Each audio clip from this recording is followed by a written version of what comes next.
Hello and welcome to jasonnewland.com. My name is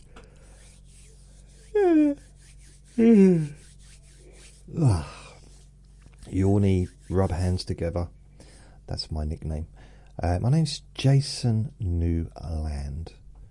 Please only listen when you can safely close your eyes. And this is Let Me Bore You to Sleep. And today it is Q&A Friday. Yes. It's a little bit late, but I've been busy. Been very busy. So before I go on, I'll just give you a little update on what's been going on this week.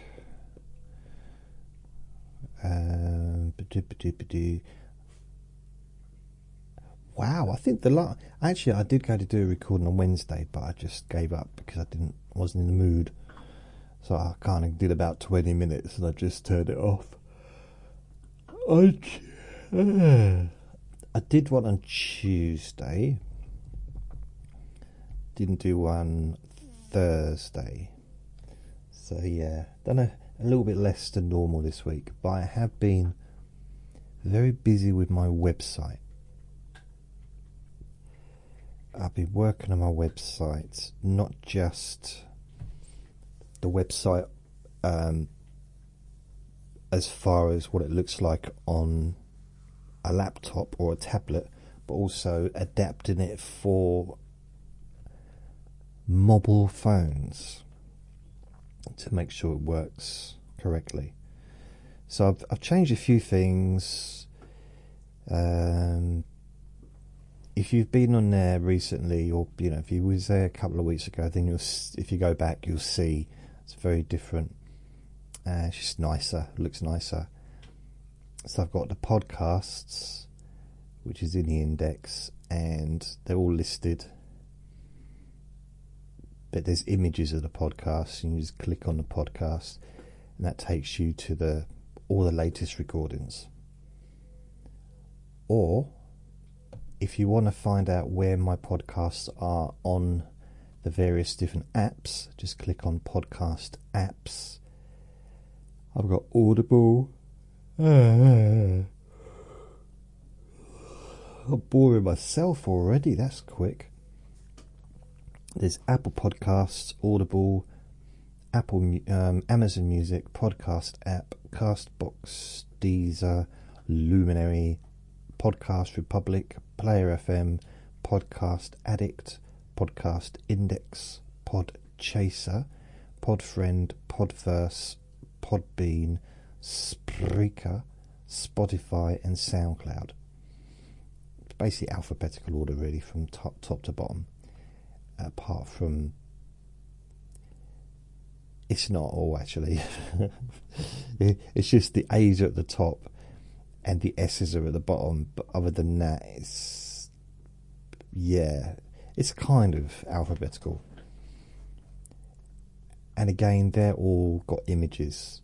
So before it was just text that you clicked on. This is images now. So if you click on Apple Podcasts, for example, and then it gives you a list of all the different podcasts, and then you can click on, let's say, for example, Let Me Bore Your Pain Away, and that takes you to Let Me Bore Your Pain Away on Apple Podcasts. It's just a different way of doing it. It might be a useful thing.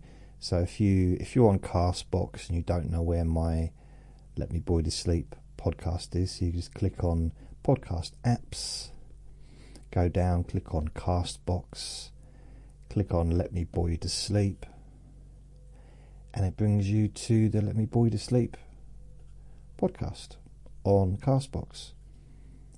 So it's kind of, I think it's easy to use.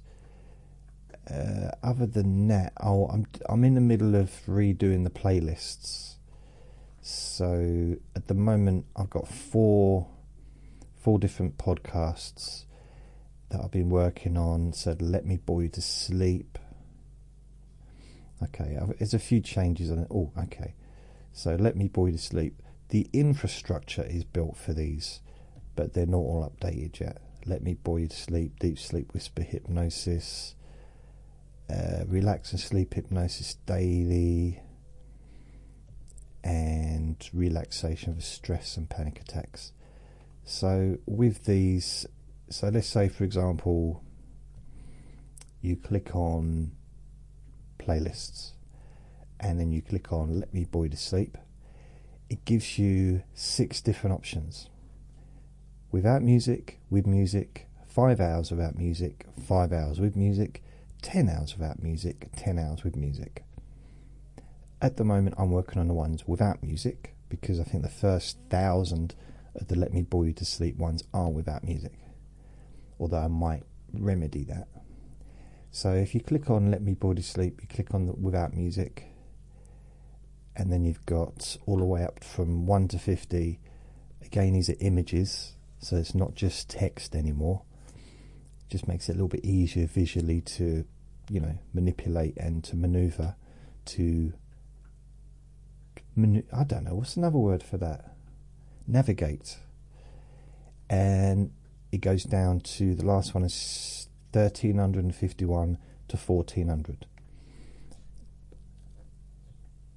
Only one, the 1 to 50 is on there at the moment, and you click on that and that will take you to the podcast, and it's exactly the same as when you go onto the home page. You can download, you can stream, you can save it for yourself. It tells you how big the file is, tells you how long the recording is. So yeah, and there's all 50 on there. That's it. So I'm quite pleased with that. It's taken a lot of hours to put this together. It may not seem like much, but it's taken a long time, because I've been to get it so it works fine on the phone, for the images and everything to be together and to be the same size, and it's taken a bit of code work, as it were. So I'm going to have a break from the website today and do this recording now, and I'm probably not going to bother with the website. I probably will actually, but I'm going to not get... The problem is, if I could finish a sentence, that's one of the things I've got problems with. The problem is I struggle to stop doing something.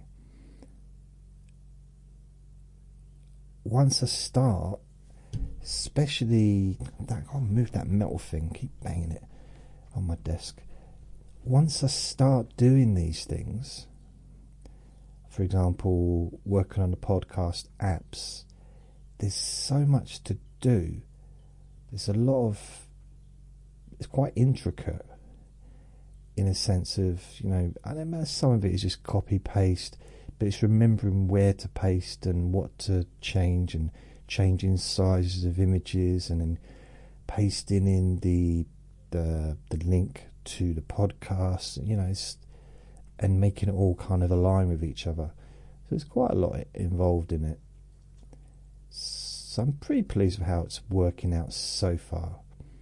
I've got a few other ideas of what I want to do as well, to make it a little bit easier to navigate around the website. In some ways, you could say I've turned my website into an app, kind of, in a way. Now, kind of, because, you know, you've got the home page, which is just the website, basically the podcast. But if you click on podcasts, then it gives you all the different podcasts. Then you can choose one you want. So say, for example, relax, let's say stop smoking. Click on that. Okay, that's not a good example because that link's not done yet. That's not a good example either. So, oh, that's podcast. Yeah, okay. So you can go directly to the podcast. Blimey. Or if you want to go to the playlists, you know, all the different types. Again, you click on there. Let Me Bore You to Sleep, with music, without music, whatever. So Yeah, it seems happy, if that's such a word. So I'll get on with the recording. Not a lot going on. I've just been working on this. Got a letter. I like to read you out my letters. Let's have a look.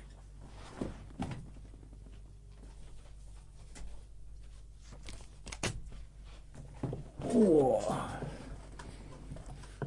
Read you my latest letters. What's this one?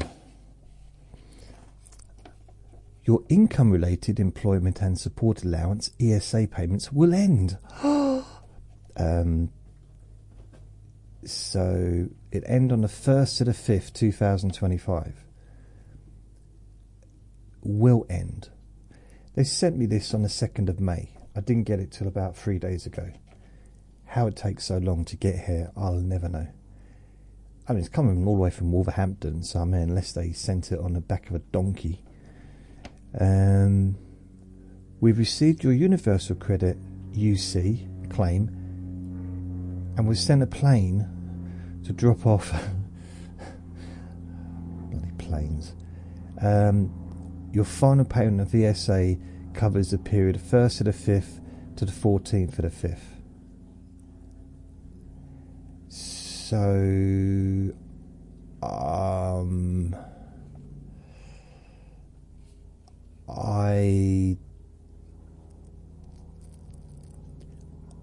I honestly, I think I've had my last payment, which means I've got, wow, 2 weeks. 2 weeks. But then I got another letter. This is from the council, city council. This letter, it doesn't have it. Oh, it's 6th of May. This letter is important. Dear Mr. Newland, this letter is important.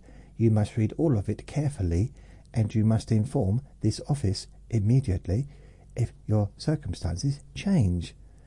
Go to blah blah blah blah blah dot blah blah blah.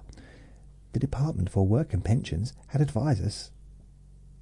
Here's something, all right, okay.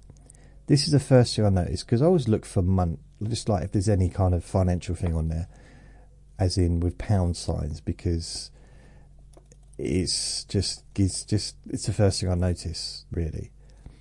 Of the additional award mentioned above, so the department.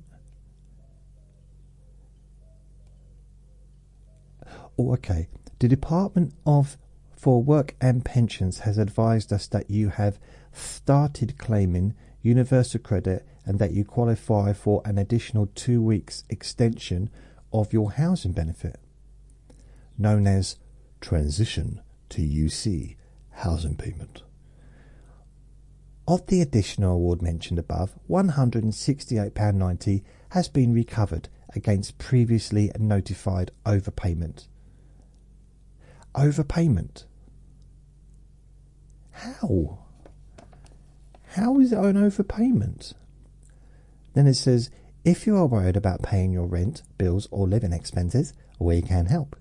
If you are struggling to pay your bills for any reason, speak to the Financially Equality and Wellbeing teams today. Okay.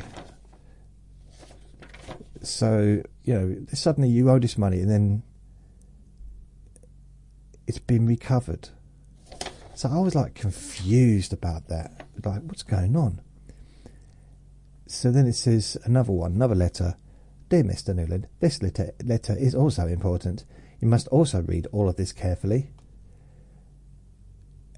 And you must inform blah blah blah blah. So you claim for the claim for benefit has been looked at because managed migration to Universal Credit successfully, and your benefit has been stopped from the 1st of May 2025.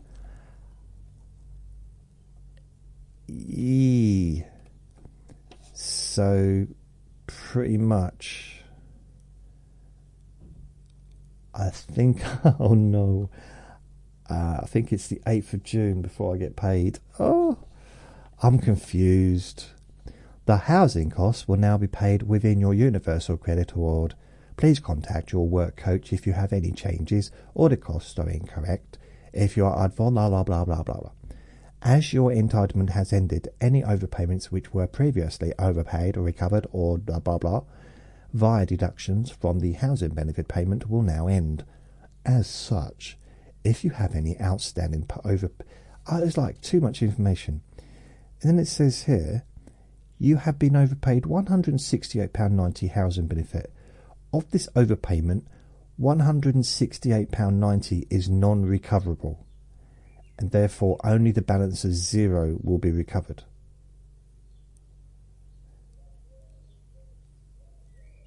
Does anyone understand what that means?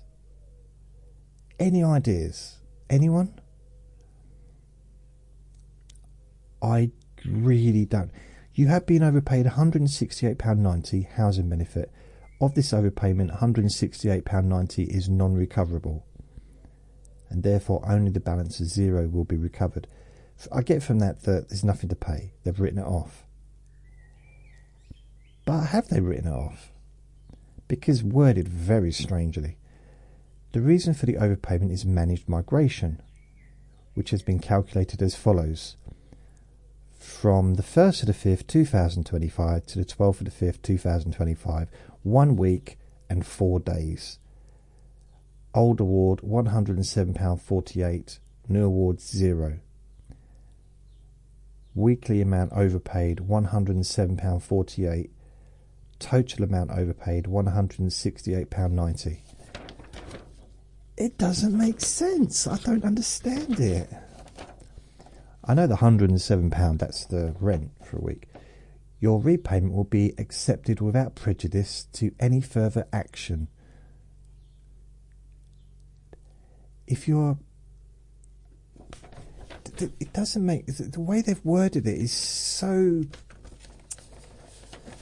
I'm going to say obtuse because I don't know what that means. But I heard someone say it once on a video in about 1982. I think it was a Steve Martin movie. Oh, so I don't know. Confusing, very confusing. Right.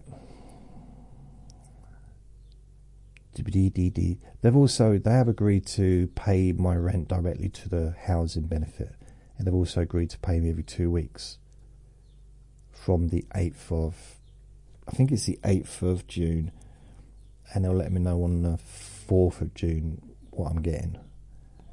So it's going to be an interesting period the next couple of weeks. I'll find out Wednesday on the 21st whether or not. Wow, that's fine. I'm just going to go around. I'm going to have to start collecting the money people owe me, aren't I? Go around, hello. You know all that money that I've been lending you over the last 10 years, and you thought that you didn't have to pay it back? Well, you see this baseball bat in my hand? You do have to pay it back. Okay, right, back to seriousness. Any questions for this Friday? So let's have a look. Oh, today Vinny started barking like proper. And it sounded like someone was at my door, and I went, nothing there. And he's barking again. Like, it really sounded like someone was pushing on the door, the front door. So I just went out, as I do, just like, oh, I wonder what's going on. It's a pigeon. Someone's left the back door open downstairs. It's come up, flying, it's basically bashing into each window, trying to get out. Poor little thing. So I got a hammer. I got my baseball bat. No, so I thought, what am I going to do? So this has happened before. It's not the first time. So I didn't have a towel, but I did have a t-shirt. So I got a t-shirt, not the one I was wearing. It's a different t-shirt, and I was trying to chuck it over the pigeon. It wasn't like a big pigeon, more like a dove-sized pigeon. In fact, it might be a dove. And was trying to chuck it over it, but it wasn't going over. The pigeon was just moving its head and just knocking it off and just looking at me. And then when I went down, it flew off again and smashed against the window. In the end, it let me pick it up, and actually wrapped his or her, I don't know if it's, I think it's a girl actually, wrapped her fingers around my fingers, and I was stroking her and just carried it downstairs. And for a little while, she was just standing on my hand, just looking around, and I was just talking to her. And then I started telling her a story. I thought I'd tell her about the chip shop that I used to work in, and she was off. But yeah, just went into a tree. I think it's probably a relative of Horace. Maybe his girlfriend. I'm going to say probably his daughter, to be fair, because she's quite young. He's been around for 10 years since I moved in. Right, so other than that, anything else that's happened? Can't think of anything even mildly interesting. Well, there's never going to be anything interesting, but it's not a lot going on. A neighbour just phoned me up while I was doing this recording, asking me if I had any antidepressants. These like Solitaprim or whatever they are. And I said, no, don't have that medication. I said, I've got a few spare of my own, but you won't want to take my medication. It's a different medication, and it's, you know, shouldn't mix that stuff. Plus, it takes quite a few weeks to kick in. The old fluoxetine. So, Maria, first question. Hi, Jason. How long ago did you last visit Thailand? How long did you stay? And did you enjoy the food there? I don't think I ate any of the food there, to be honest. I just ate normal food, human food. I mean, for one, I was not going to eat the street food. And it smelled amazing, but I was not going to eat the street food just through I wouldn't eat street food in this country, so I'm definitely not going to eat street food abroad. Yeah. When I went, it was kind of during between the COVID, oh God, I just said the word, sorry, that period, like 2021, I think it was. So even though we were pretty much we weren't in lockdown here, they were in lockdown there.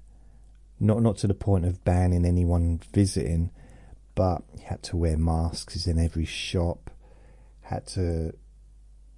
People were wearing masks in the street. It was, it was pretty full on.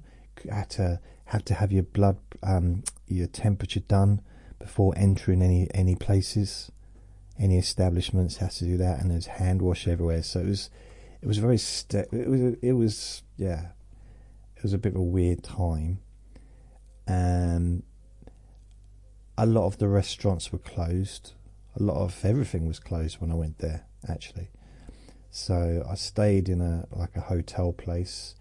Luckily, when I stayed in this place, which was a sports bar. Loads of TVs all around the place, including 2 outside.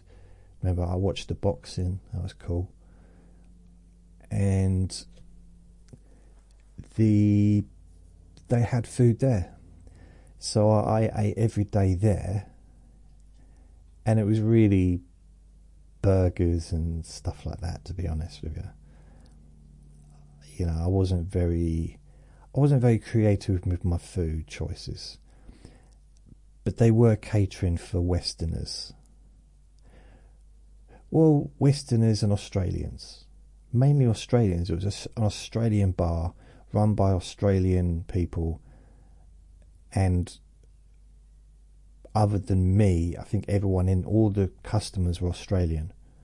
That were living there and would visit as well.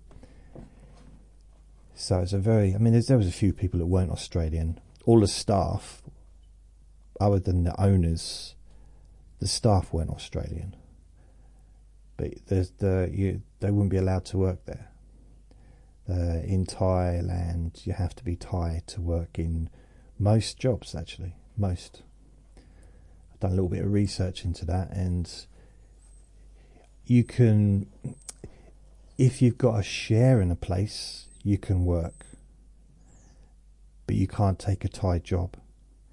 So technically, if you've got 49% share in a restaurant, you work in that restaurant, you're not taking someone else's job, because it's your business, isn't it? Or it's 50%, 49% your business. So that's when I visited. It's quite a long time ago.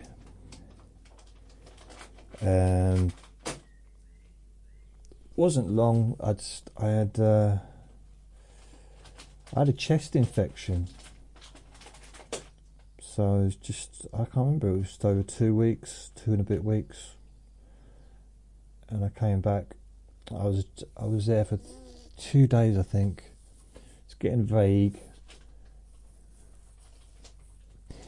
To be honest, it was a bit of a non-event. Really, it wasn't really. What I didn't realise is, that's it, Vinny. Can you make a bit more noise, please? Brilliant, thanks. I'll tell you what's weird, right?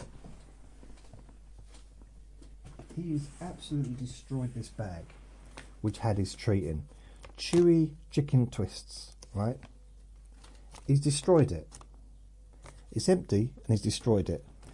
I gave him that bag when it had one left in it, and he just looked at it for about an hour and a half. So he'll destroy it and rip it open when there's nothing in it, but when there's something in it, he won't even attempt to open it. What's weird, isn't it? That's strange behaviour.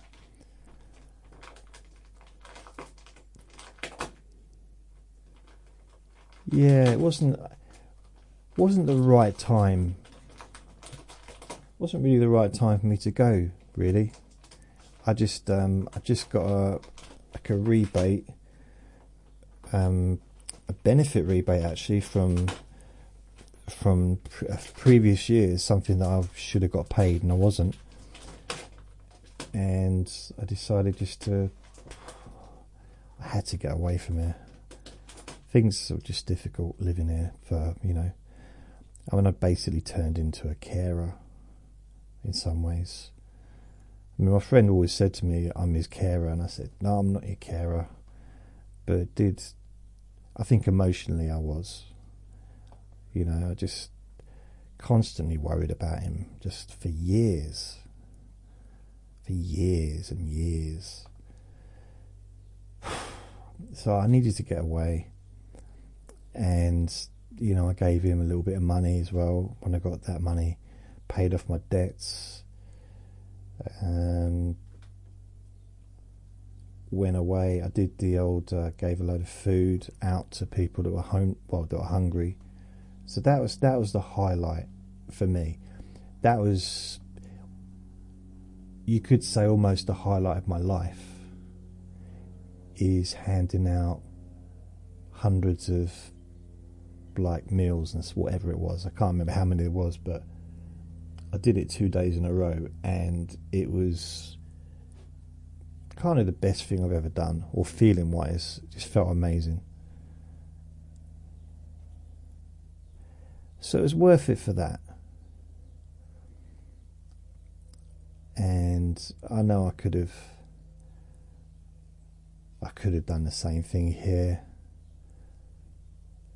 It's, I don't know, just for some reason I wanted to go to a Buddhist country, wanted to see what Buddhist people like people that were born into Buddhism, not just in this country. It's something that there are people born into it in this country, but if they're Westerners, then the people, their parents probably weren't born into it, and they've just raised their kids in that kind of way. But to live in a country where everybody, going back many, many, many, many years, you know, all born as Buddhists, all raised as Buddhists, I just found that an interesting thing to be around, and I could see the difference. Could see the difference in the mentality. It might not have been anything to do with the religion, and most of them didn't practice the religion anyway. But you know, it was the foundation of their belief system. Was the foundation of their culture, which I just found it interesting. So enjoyed the food. Probably the best food I had when I was there was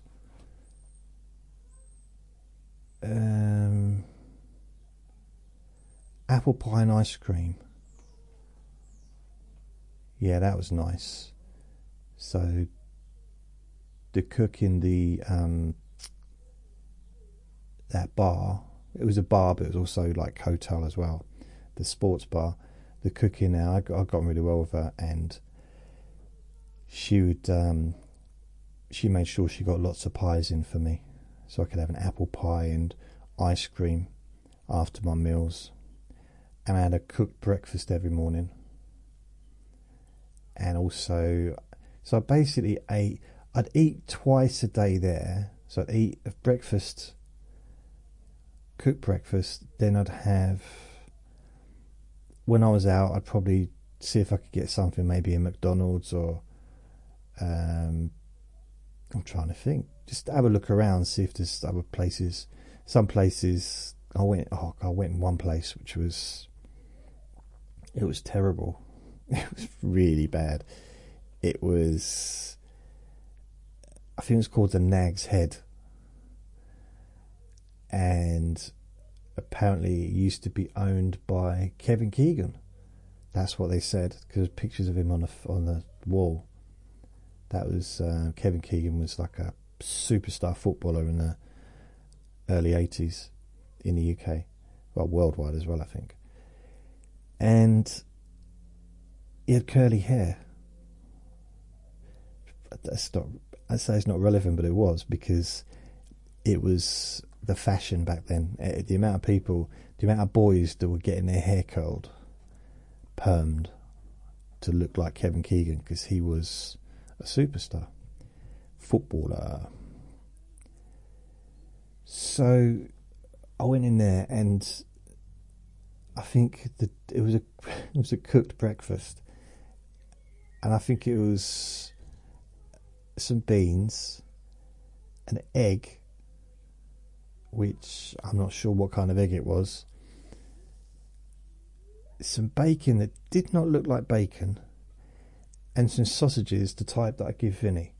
Like, they're not sausages, they're those bendy, rubbery ones. I just, ugh. I mean, I'm pretty sure they just didn't have any food in. I possibly was the only customer they'd had for a while. So I said thanks. And I left. Well, I ate it first, but I ate some of it. Yeah, it wasn't great. I did go to a Thai restaurant. I had a pizza. So yeah, I don't think I had even one bit of Thai food the whole time I was there. Yeah. I have had Thai food. I've had it in this country. But I didn't have anyone kind of... Because, back when I was in London, I'd go on dates, and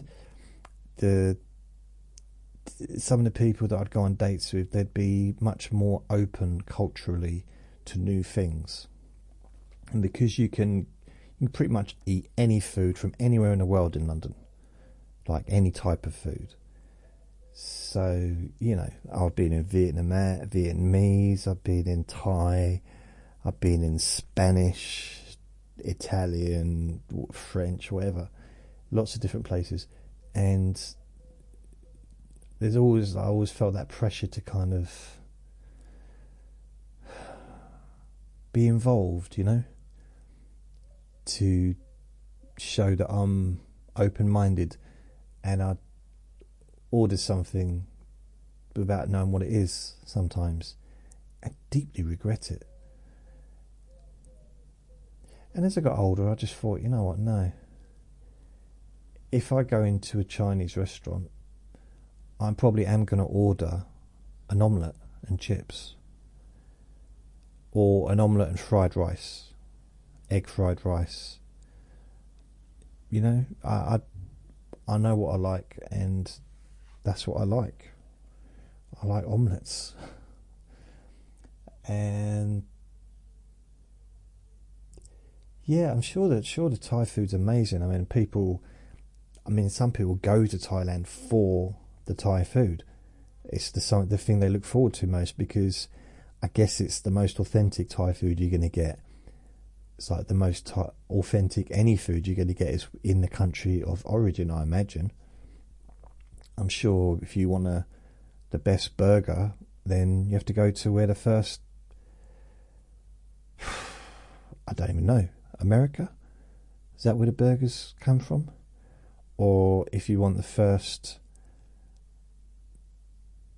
mushy pea, you want the best mushy peas, you've got to go up north. Or if you want the best fried Mars bar, you've got to go up north. Or if you want the best fish and chips, probably got to go up north. Or maybe Scotland, or I don't know. But UK, I imagine, for fish and chips, probably the best fish and chips you'll get in the world will probably be in this country. I might be wrong. It's just because it's our heritage, it's our, you know, goes back centuries. I don't know if that's true or not. Right.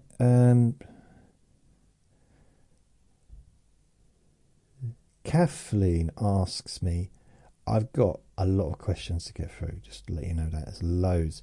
I'm kind of surprised at how... Is there? 1, 2, 3, 4, 5, 6, 7, 8, 9. There's 9, but there's 13 comments. So I'm not quite sure.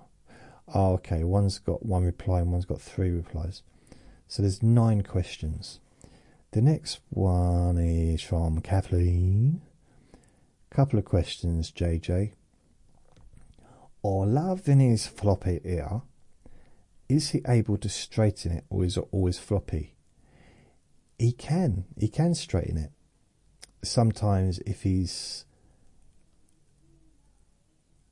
I'm trying to think. I'm straightening my hands to show you the ears not being floppy, but you can't see that, can you? When there's a sound got his attention, his ears do stick up, both of them. But I saw a picture of his mummy, and his mummy also had a floppy ear. Let's have a look. I've got it on here. I think I've got it on here, unless I haven't.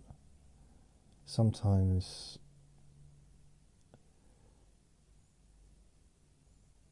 if I've got any pictures of Vinny, right, okay, I've got a picture of Vinny when he was a baby on here. I'm pretty sure there's a picture of him with his mummy, like his, you know, birth mummy.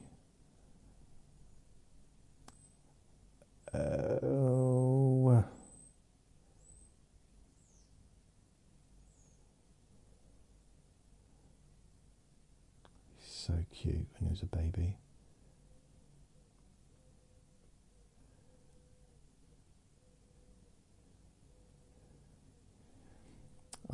That's something that I kind of wish that I'd...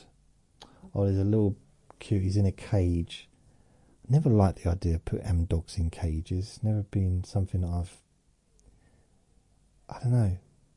There's something about being in a cage, I guess. But I mean, it can be for their own safety anyway, can't it? But he's in this cage, which is probably, I guess, was there prepared for multiple puppies, and he was the only puppy. And he's laying on his back. He's got his little hands in the air, and he's tiny. You know, absolutely tiny. And I don't have a date on this. I got a date when it was sent, 14th of January 2023. January 2023? Really?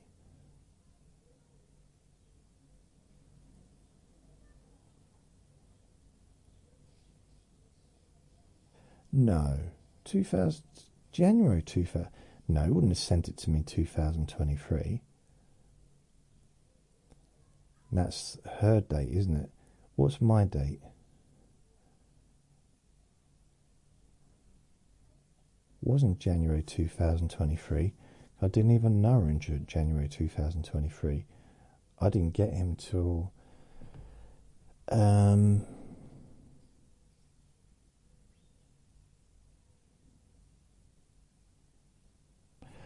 losing track of time. 2023? But I thought I got him in November 2023. But I didn't, did I? I got him...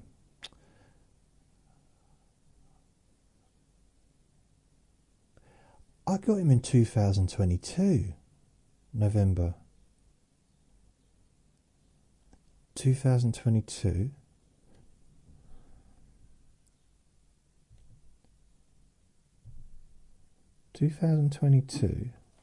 Stop it, mate. Don't be barking. 2022.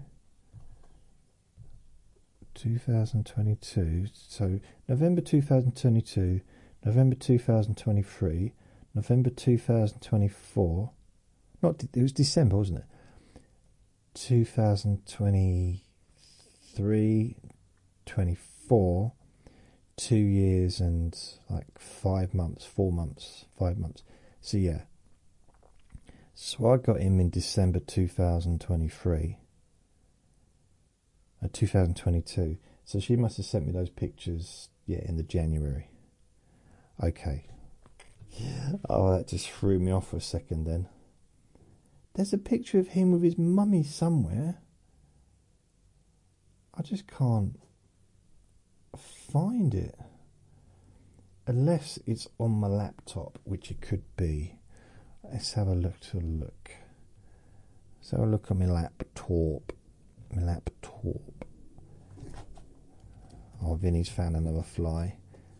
Vinny.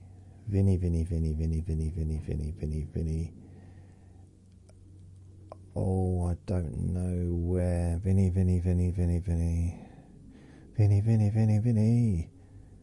Vinny sunbathing. Vinny. My new setup with Vinny. Vinny at Mummy's. Nope, that was his baby Vinny. No, I can't find it. It's here somewhere. I've got a picture of Logie. Logie and Vinny last day together. Oh, I've got a little image. Logie don't care. He's just there, just chilled out. Vinny's looking at me. Keeps looking at his watch. How much longer have we got before we get rid of him? I said, you're missing. When he's moved out, you're missing. I won't. I want my house back. I want my bed back. I said, it's my bed, Vinny. It's not your bed. It's my bed. Okay, I want our bed back. He's got a proper attitude on him.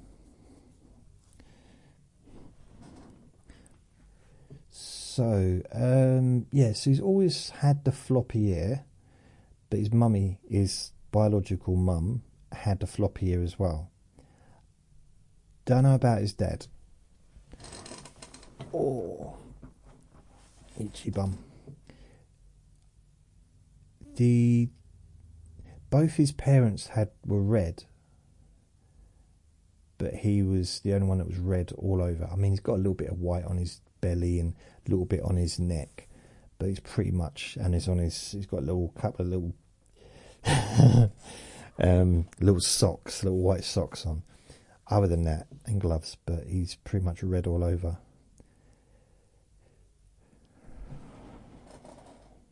He knows I'm talking about him. Probably because I just keep saying his name. Vinny. Will you be getting a new bathroom like your neighbours? Cheers. Kathleen. It looks like no. So my neighbours downstairs, to be fair, there was a reason why she got a new bathroom, because she needed it. It wasn't because she needed a new bathroom, as in the old one was too old. It was I don't know how to word it, but it was something that was required, if you know what I mean. So it wasn't something that they just got round to doing because it was time. It was needed to be done. And my neighbour downstairs did get a kitchen, and that was basically due to time. It was time to redo them. My neighbour opposite has had his kitchen done. He's having his bathroom done, and he's having his windows done. I mean, they came round to... He's known about the windows for a few months. He's just waiting to sort of find out when they're going to come and do them. But he didn't know about the bathroom until the other day when they came to measure up. So, but he's lived there for 30 odd years. He's never had anything new at all the whole time he's been there. So, you know, I really don't know. I asked the council, I saw the council lady, a lady from the council on Wednesday. They came round to check the bathroom downstairs to make sure it was all okay and to sign it off. And I had a little word with the lady and said, when am I going to have one? I cut a few onions first before I went down there, so I can cry and see him upset. Here's a little clue though: if you're going to do that before going up to someone, and cut up onions in order to cry, in order to get the old emotions going with the other person. If you're going to shake their hand, put the onions down first. That's all I'm going to say.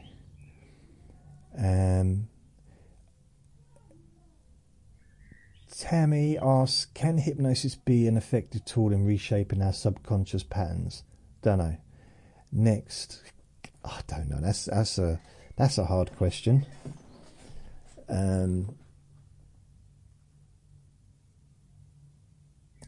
tell you what. I tell you the biggest thing, just based on my studies, the biggest thing that affects us, let's say unconscious, I call it unconscious, but subconscious, unconscious patterning, is our conscious mind. What we do, what we listen to, what we think, our experiences. Stuff like that is what shapes us. Reshaping, doing something different, thinking differently, on purpose, purposefully. So, for example, if someone was constantly thinking about their illness, start thinking about something different, because we get what we think about. You know, we become what we think about, because we're basically, it's kind of weird. I've seen all these different angles, all these different things, and it all kind of points to the same thing, to the same conclusion, and that is that our thoughts are so powerful on ourselves. It's almost like what we consciously think, what you purposefully think, not what you think automatically, what you purposely think affects your brain, affects your body, affects your, let's say, unconscious mind, affects those automatic thinking processes. Now, none of that might have made any sense, not even to me, but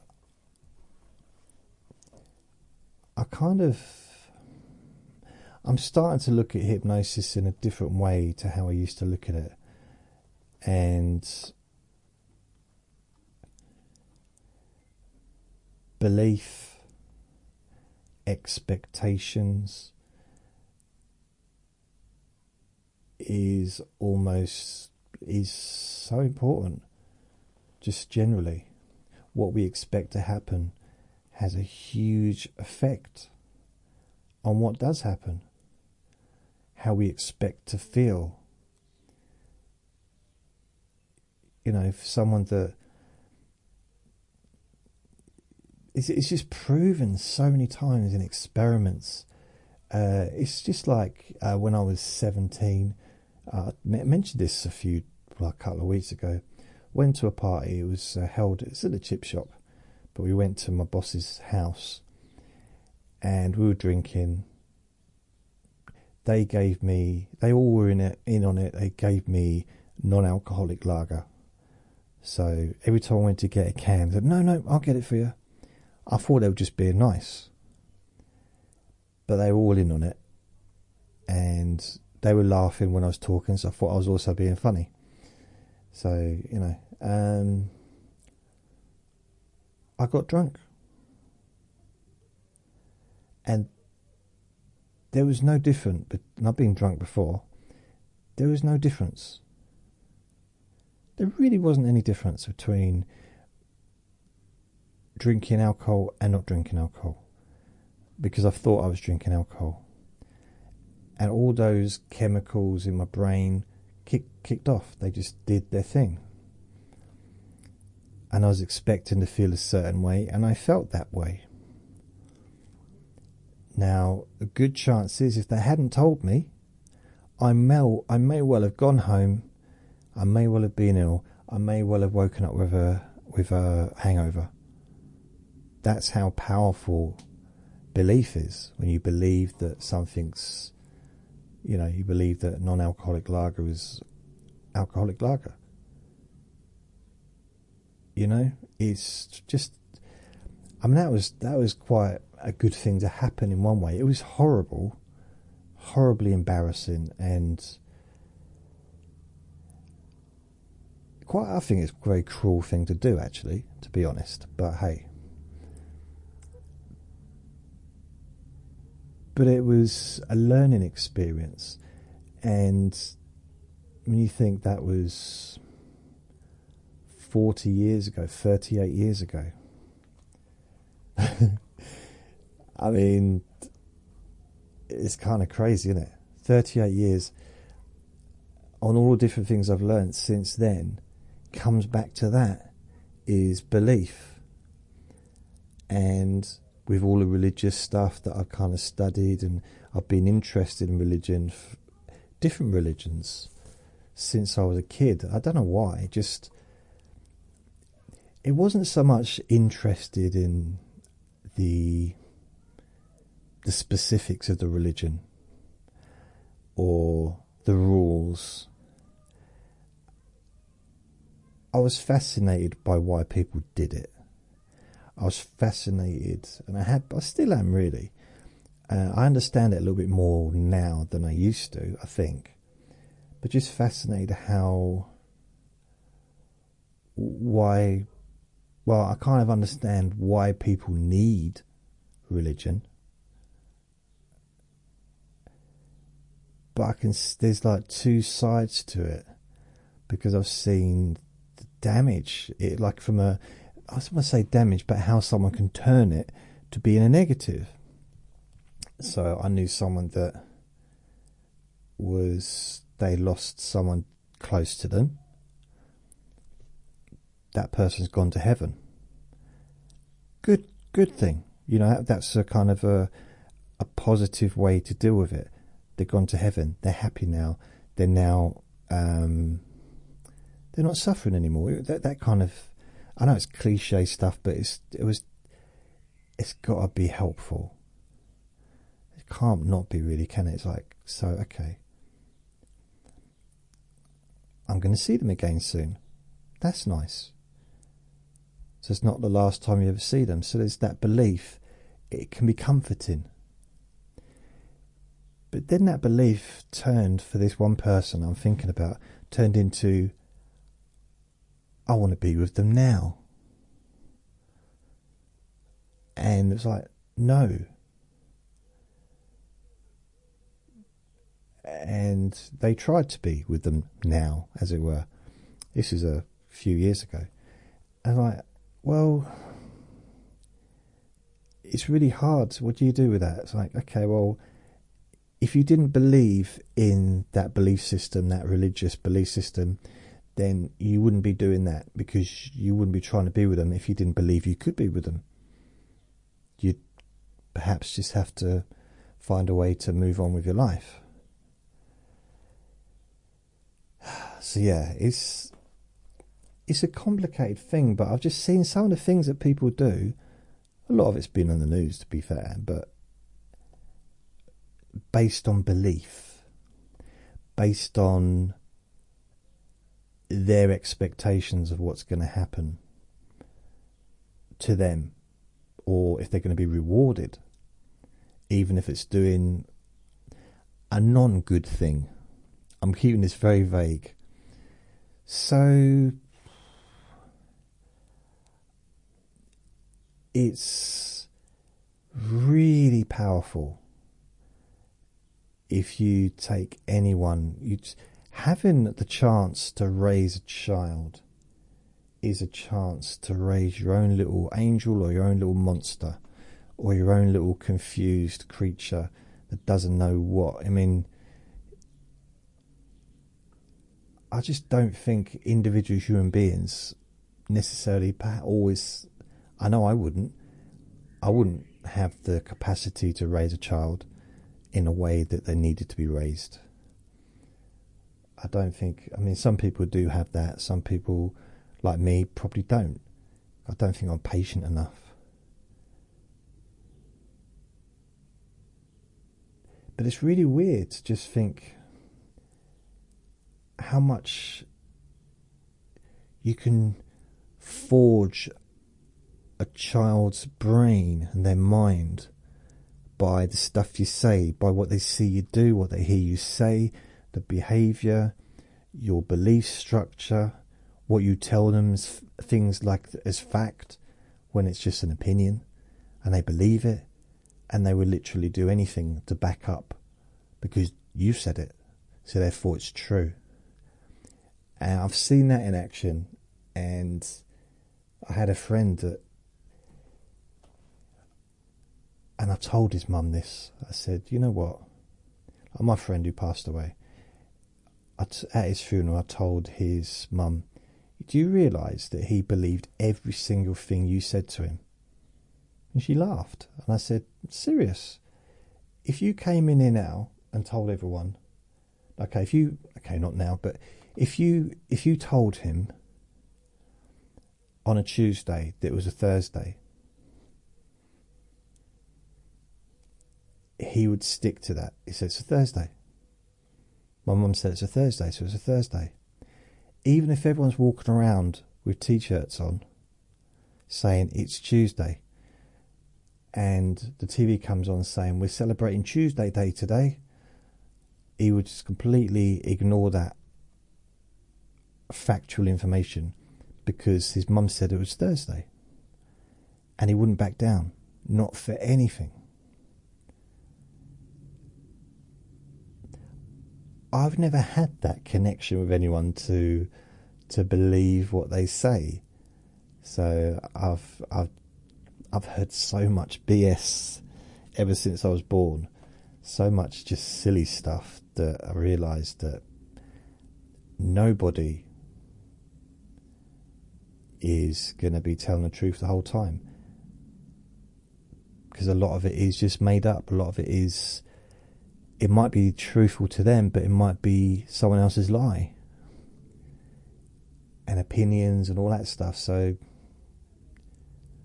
I think I've benefited in a way from not being in that sort of stuck structure of, I believe this, and I'm never going to change how I think. I believe this. Oh. I kind of don't have that. I think life would be a lot easier if I did, to be fair. I've said to be fair 3 times now. To be honest. I don't like to be honest. I know I've kind of moved away probably from what you were asking. So what's my favourite ice cream? Okay. It is, I like, no, everything we do, this is my little belief, everything we do affects us. Whether it's our belief system, whether it's, and our beliefs, I mean, some people, it's hard for their belief system to change, but I've seen my belief systems change in like an instant. One example is, oh God, I have a real issue with motorbikes. Just the sound of them. That's all it is. I don't like loud sounds. Never have done. Probably never will do. Maybe I've got a theory why that is, but it's just part of my brain. I can't deal with really loud sounds. I don't even have loud music on. You know, I have it on loud enough so I can hear what I'm listening to. Don't even like to put it on louder if I have to cover up noise in the garden, because it's too loud for me then. So I got an issue. If I see a motorbike revving, I go into that little angry mode. My little angry Smurf pops up. It's like, how could you be so inconsiderate to me, even when they don't even know I exist, you know? Not the Smurf, I'm talking about the person on the bike. So I'm thinking, and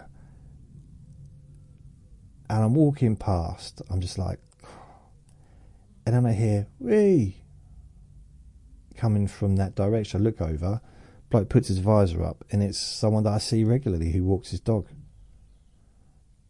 Instantly, that belief, okay, not the whole belief about bikes and noise hasn't changed, because I still have an issue with noise, but the emotions connected to motorbikes seem to have eased, definitely eased in that moment anyway, which showed that if it can bend, if a belief system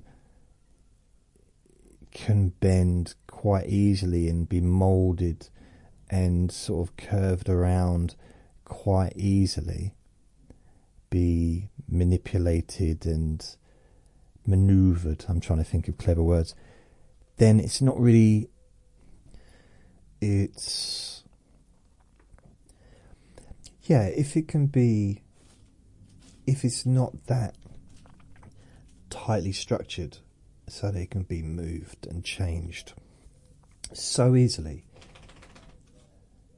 So it's Vinny's flappy ears. Then it's not very strong, is it? That belief is not a very strong belief. If it can almost transform instantly, it was never a strong belief. It was never a really, however strong the emotions were, at times, wasn't connected to a particularly strong foundation. Yes. So yeah, I probably can't answer your question in a way that maybe you'd like to hear me answer it. Again, I can only assume on that one. I don't know, but I can't answer it in a way that you would get in a textbook, or in a way that makes any cognitive sense. Probably. I'm just trying to explain from my perspective kind of how I map it out in front of me, going to like rituals. You got rituals, so you got things like, I know, you go for back. Okay, take a breath. Now go from a religious point of view.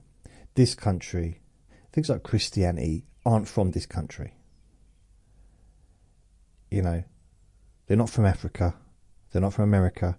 Christianity, Islam, Hinduism, Buddhism, none of these religions are from the countries, you know, probably most of the people listening. So if you go back to your original country belief systems, if you're in Australia, or if you're in Canada, if you're in America, if you're in England, in Scotland, in Wales, it's different. It's a completely different belief structure that we came from originally. Although I'm 48% Irish, I don't know if I've mentioned that. So my ancestors were like pretty much Irish.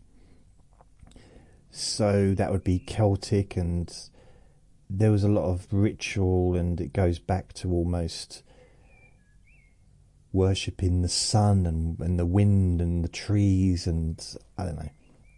I'll make part of that up.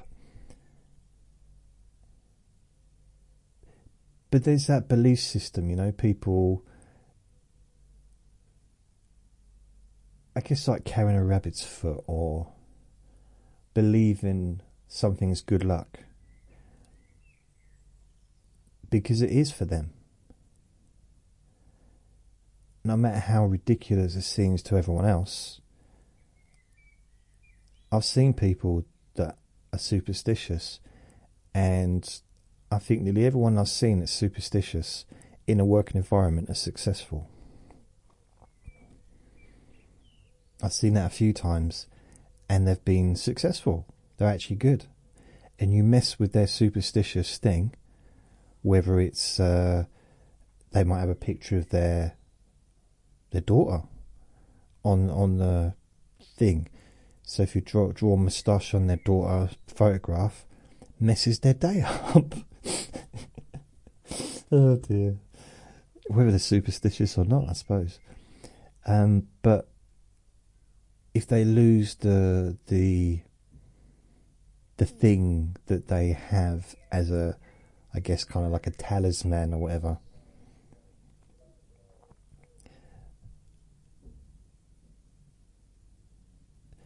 so you know, it's belief.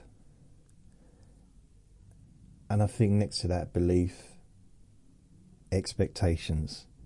When you believe something, then you expect something. I think you kind of need both. When you've got both together, it makes it very strong, like super strong. So, for example, there was a time when I was confident, going out, confident that I would be able to talk confidently to ladies. Yes, is 25 years ago, so it's a while back. But I felt confident, and I had that belief. But it wasn't just, it was belief. So the expectations were based on my belief, but also that belief was based on previous experience. So all the previous experience and all the new experience was kind of backing up that belief, confirming it, new evidence more evidence to confirm it. But I was ignoring the evidence that was confirming otherwise. Because that's what I focused on. So I was, I wasn't all I was doing. I'm just saying I've just had a period when I was fairly confident. Didn't last long. 3 hours. Yeah, so I don't know. I probably haven't answered your question. Our subconscious patterns.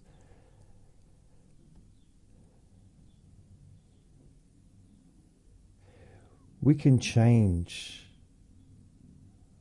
what we think about by just thinking on purpose. Sometimes it is that. Instead of just allowing, there's something to be said for allowing thoughts to come and go. That's a kind of meditation in itself. But when you're doing that, you're not holding on to them. You're not following the thoughts.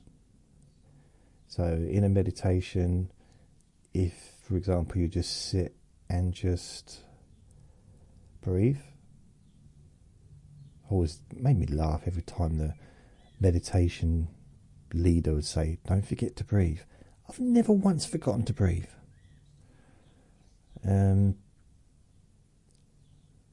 It's like, swimming. People, you go and swimming, don't forget to swim. Really? Don't forget to keep above the water. Okay. Oh dear. Don't forget to eat. I've never forgotten to eat. Anyway, so on a recent show, so I could go on and on about that all day long. It probably wouldn't make any more sense, possibly, but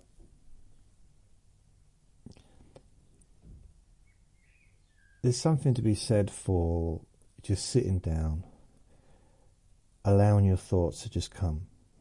But don't follow the thoughts. You will follow them, but once you notice you're kind of focusing on something, let it go.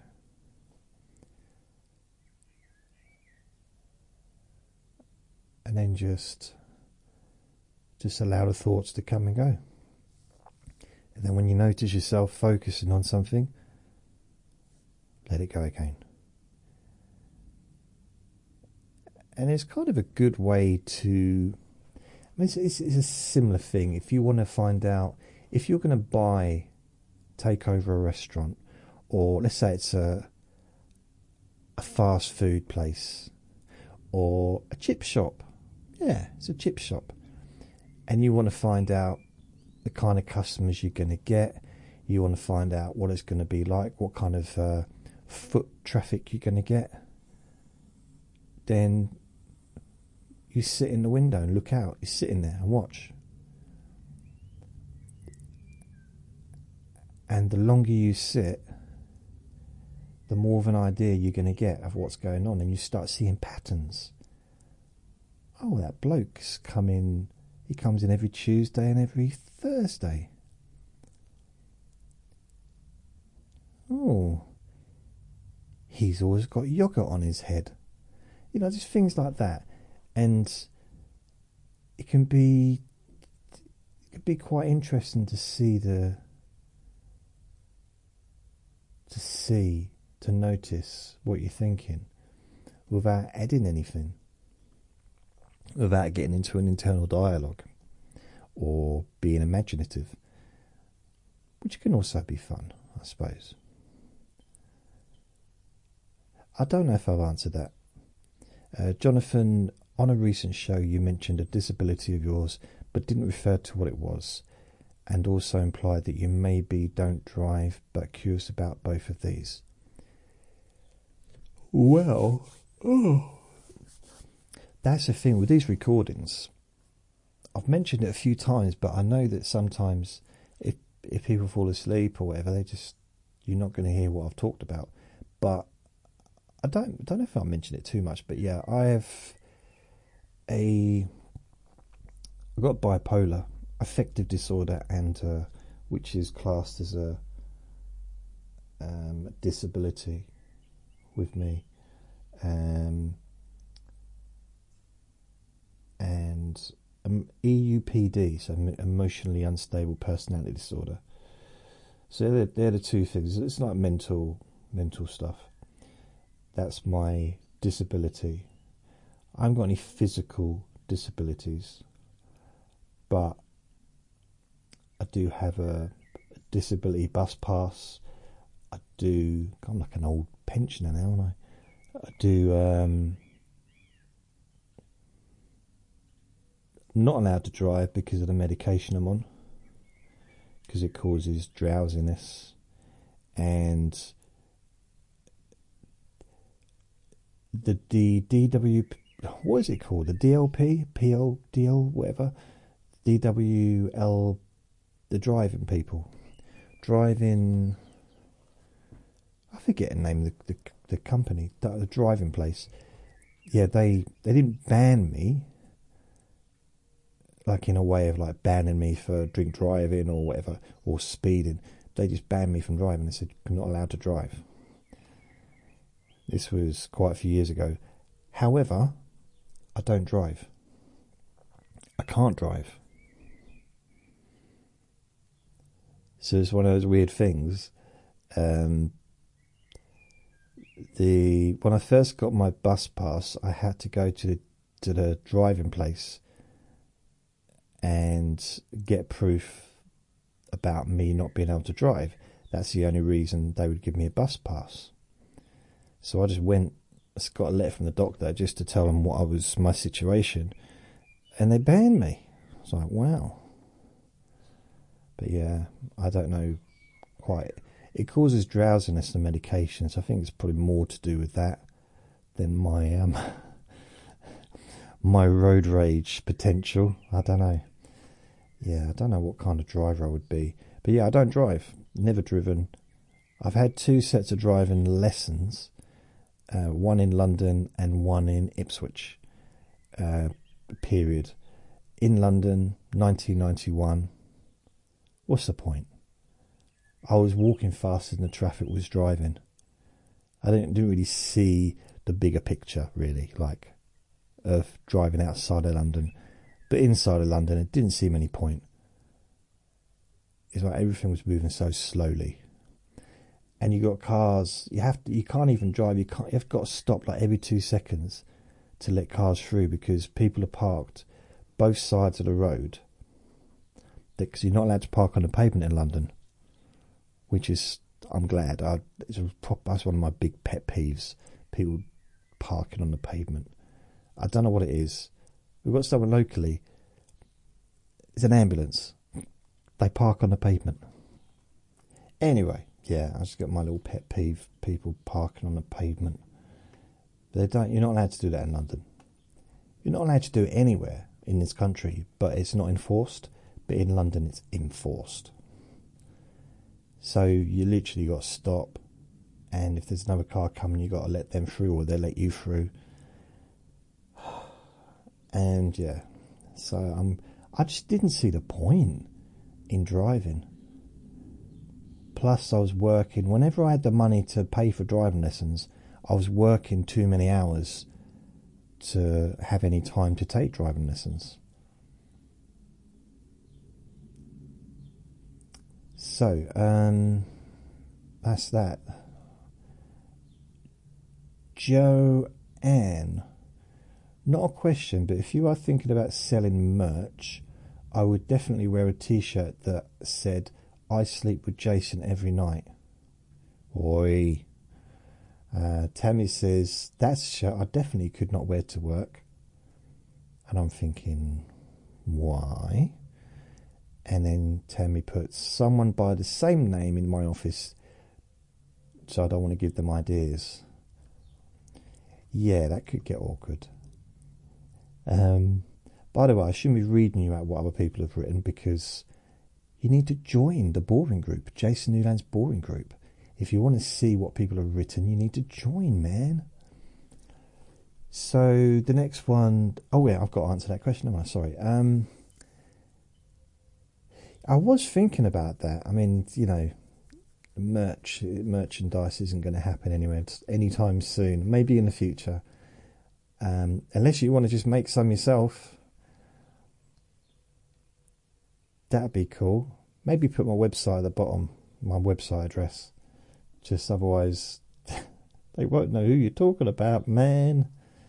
But yeah, I used to have a T-shirt with "Let Me Bore You to Sleep" on it, and my website address. And people did actually look. They used to look at it. It was quite a bright picture, an image, and I'm not sure if it had Andre on there. I might have had a picture of Andre on there as well. See, that's the weird thing. I don't think about the future. Like, that's the kind of thing that I should have gotten and just kept one, isn't it? Because I got it printed for me. I should have kept one and just kept it somewhere safe as a kind of keepsake. I had a T-shirt with chronic pain relief on it, with a website. I had another one with free pain relief back in 2006 T-shirt. I remember collecting that, and again I just wore it until it wore out. I'll tell you what, I had a T-shirt in 1991, and there was a picture of me. It was in the West End, and there was this bloke taking photographs, and I imagine a lot of people would take a photograph of their loved one, maybe of their kids, and then having it printed on a T-shirt for them to wear. But I had a picture of me, and I had put it onto a T-shirt, and I wore that T-shirt of myself. No one ever mentioned it. No one ever said anything. Maybe it was a baseball bat. Sean, this is a question. Sean asks me, how are you able to record dates so accurately? I have often been drifting off, and you'll be talking about something you've seen or that happened to you in the past, and you seem to be very accurately recall the specific year it happened. It's quite impressive. Well, thank you very much. This question finally being asked after you list the Lion documentary release years in the Disney Trivia episode. You're able to do it with your stories. So I'll start this question again, because I've just been rudely interrupted by 3 different dogs.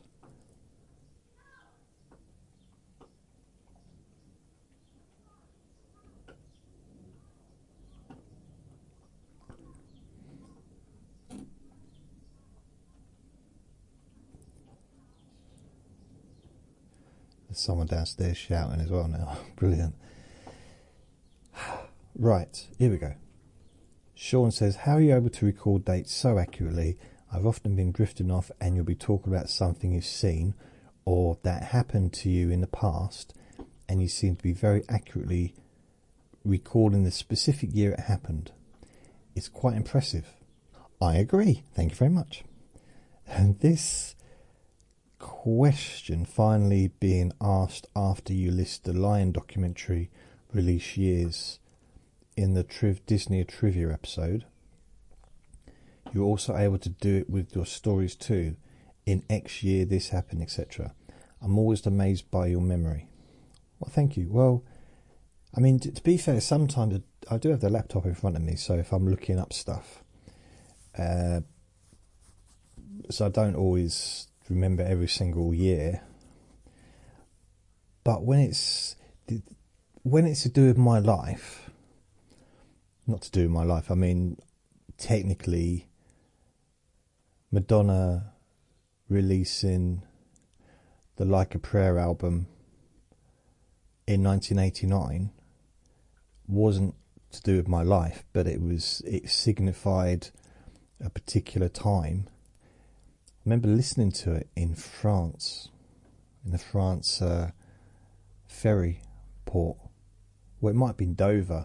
either Dover or France, but I think it was France, and it was which would be Calais, I suppose, wouldn't it? And the video, the Like a Prayer video, was on. But okay, there's a few ways I do it. I don't do it on purpose, and I had a friend that used to mock me for it when I'd sort of say the year or sometimes the month as well, and they'd pick me up on it to the point where I felt a little bit self-conscious. And I don't like feeling. I don't think anyone likes feeling self-conscious today. So I kind of felt, like I had to stop doing it. This is with someone like in person, you know, and they'd like start laughing every time I mentioned a year. Like, I don't know why I do it. I think it's just, I don't know how I do it, rather. I think the reason I do it is I like to try and be a little bit factual, but also it's just me kind of talking out loud the brain process that's going on. I've got my life broken into different parts in my memory. Now, there's a lot of things I don't remember. I mean, I generally don't remember much about Thailand. I don't remember much about the last couple of years. Or the last week or so. And that's partly because nothing's going on. Because even though I've generally had quite a boring life, but at the same time it wasn't boring, if you know what I mean. It was I was constantly on the move, constantly moving from place to place. Even if it was in the same part of town or the same part of the country, I'd be moving every couple of years, every year, sometimes twice, 3 times a year. And I'd be having different jobs. And I'd be having different girlfriends. And there'd be lots of different things happening. And I've got those things kind of broken up. So I could list... I could go by jobs. Or I could go by where I've lived. I can pretty much... I can't remember the addresses. But I can pretty much remember all the moves. And a lot of them by date. Not date, but by year. And sometimes even by roughly what part of the year it was. And then there's jobs. So, I started working in 1986 in a chip shop. So that's kind of the start. But if we go all the way back to the very start of working, I had a paper round. And I worked in a bakehouse, which was a restaurant. I worked in the bakery of the restaurant at the weekend, Saturday and Sunday. I think it was either 5 o'clock on a Saturday or 5 o'clock on a Sunday, and 6 o'clock the other day. I forget which was which. And I think it might have been 6 o'clock Friday, 6 o'clock Saturday, 5 o'clock Sunday, because maybe Sunday was a busier day because they've got little coaches and stuff they would come to visit. They wouldn't drive into the actual restaurant. They'd park and let all the people off. You know how coaches work. So I remember that. But then when I've got like memories connected to each job. So I remember some of the things I did. So if I zoom in on a job, and maybe it's because I've focused on myself pretty much the whole time. And it means some would argue it's just me being selfish, or me putting myself first or whatever, but in some ways I kind of had to. There hasn't been a safety net, really. So I've kind of, not that probably many people have a safety net, but I didn't have, I never really knew what was going to happen next, or where I was going to end up next, where I was going to work next, where I was going to live next. You know, there's always that kind of quite uncertainty in my life. Instability. Definitely I was unstable. In lots of different ways. I'm not being a victim, I'm just saying that's just how it was. And I didn't seem to know how to get out of that. It's almost that was inbuilt. And I guess a lot of that would have been because of when I was very little, we moved around a lot. I had stability at the age of 7 to the age of 15. I mean, we still moved. So the age of 1, 2, 3, 3 times, 4 times. So I still moved 4 times in those years, but there was a period between 9 and 15 for 6 years where I stayed in the same place. And until I moved here, that was the longest time I ever lived anywhere. 6 years. I've lived in places for 4 years, 3 years, 2 years, a year, a few months. So yeah, I've got sometimes when I was younger, and maybe my brain was a little bit too active to fall asleep, I would recall all the different places I lived by year. So I mean, that's possibly why I remember. I'd recall all the different places in order that I worked. And that used to send me to sleep sometimes. So, and I do this in my 20s, my 30s. I don't know how many times I moved around when I was very young. A lot is going to be the answer to that, but I don't know how many. So there's no stability really, like proper stability, until I was 7. And then the stability was there because even though we moved a couple of times, it was all of us together. So it wasn't unstable from that perspective. Yeah. I think the only stable thing I had up to the age of 14, whatever, was my older brother, the one just a bit older than me, because I was with him the whole time. We was in foster care together for a year and a half or whatever, when I was 6 months old till about 2. So we lived together before that. Then we lived together, just, you know, my older brother was staying with my nan and granddad.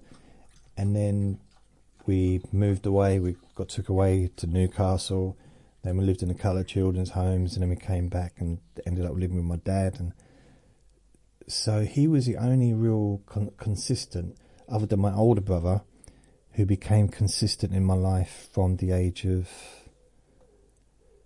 And he was there for the first 6 months, but I didn't know anyone, did I, at that point? From the... I'm sure there was a bond. 6 months I probably would have bonded with him, as in emotionally known who he was, because I see him every day, I suppose. But from the age of 2 onwards, so for 5 years, from the age of 2 to 15, so what's that, 13 years. So 13 years and 15 years. So 13 years with my oldest brother, 15 years with my younger brother. Well, my other older brother, but not the oldest.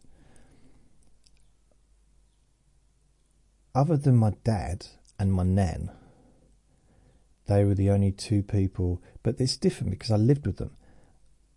I lived with my dad for 7 to 15. and I did live with him a few times after that for a short period. I never lived with my nan. I used to stay over sometimes, but I never lived with her. But I'd see her regularly. So I remember, I just got these little memories. Sometimes they do get muddled up. I do think like, oh wait a minute, that was a different year. I'm like thinking about something that happened over Christmas, and I'm thinking, that wasn't me. That's someone else's memory. I don't remember doing that. I've never flown a plane. Weird. So there's also jobs looking at that, looking at the music. So there's connection with the music and the years. I don't have that anymore because I have lost track of the music today. I feel a little bit sad about that, but there's so many albums that I do listen to, so many songs from the past. My favourite song collection, there's so many that it would take, I reckon if I continuously added songs that I really like, I could sit for possibly 24 hours, if not more, listening to different songs, all of them that I love. Possibly. I don't know. I'm kind of making it up. But during that period, there was a lot of music connected to the times. So I remember when I was in a chip shop, I used to go in the afternoon, go in a bit early, because I used to enjoy being in there on my own, and I'll be preparing the kitchen, maybe this is like early afternoon. So I'd go in a little bit early in the afternoon and just take my time. And I don't know what it was I was doing, but I was probably just getting the fryers on, setting up for the evening shift. And I'd listen to, there was a tape recorder downstairs, and I had 2 tapes, and they were both the first 2 albums from Madonna. Now, I loved Papa Don't Preach, True Blue, the album True Blue, and my 2 favourite albums of hers is True Blue and Like a Prayer. They're my 2 favourite Madonna albums. But during that period, I quite liked the first 2 albums that she did as well. Holiday, you can do so right. That one, so I'd be like dancing a little bit on my own. And so I remember that. And there's other things like when I first moved above the chip shop, I was playing George Michael's first album, Faith. Was his album Faith? I think it was, wasn't it? So I was playing that album over and over again in my kitchen.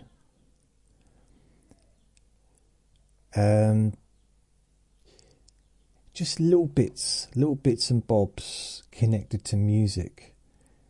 I'm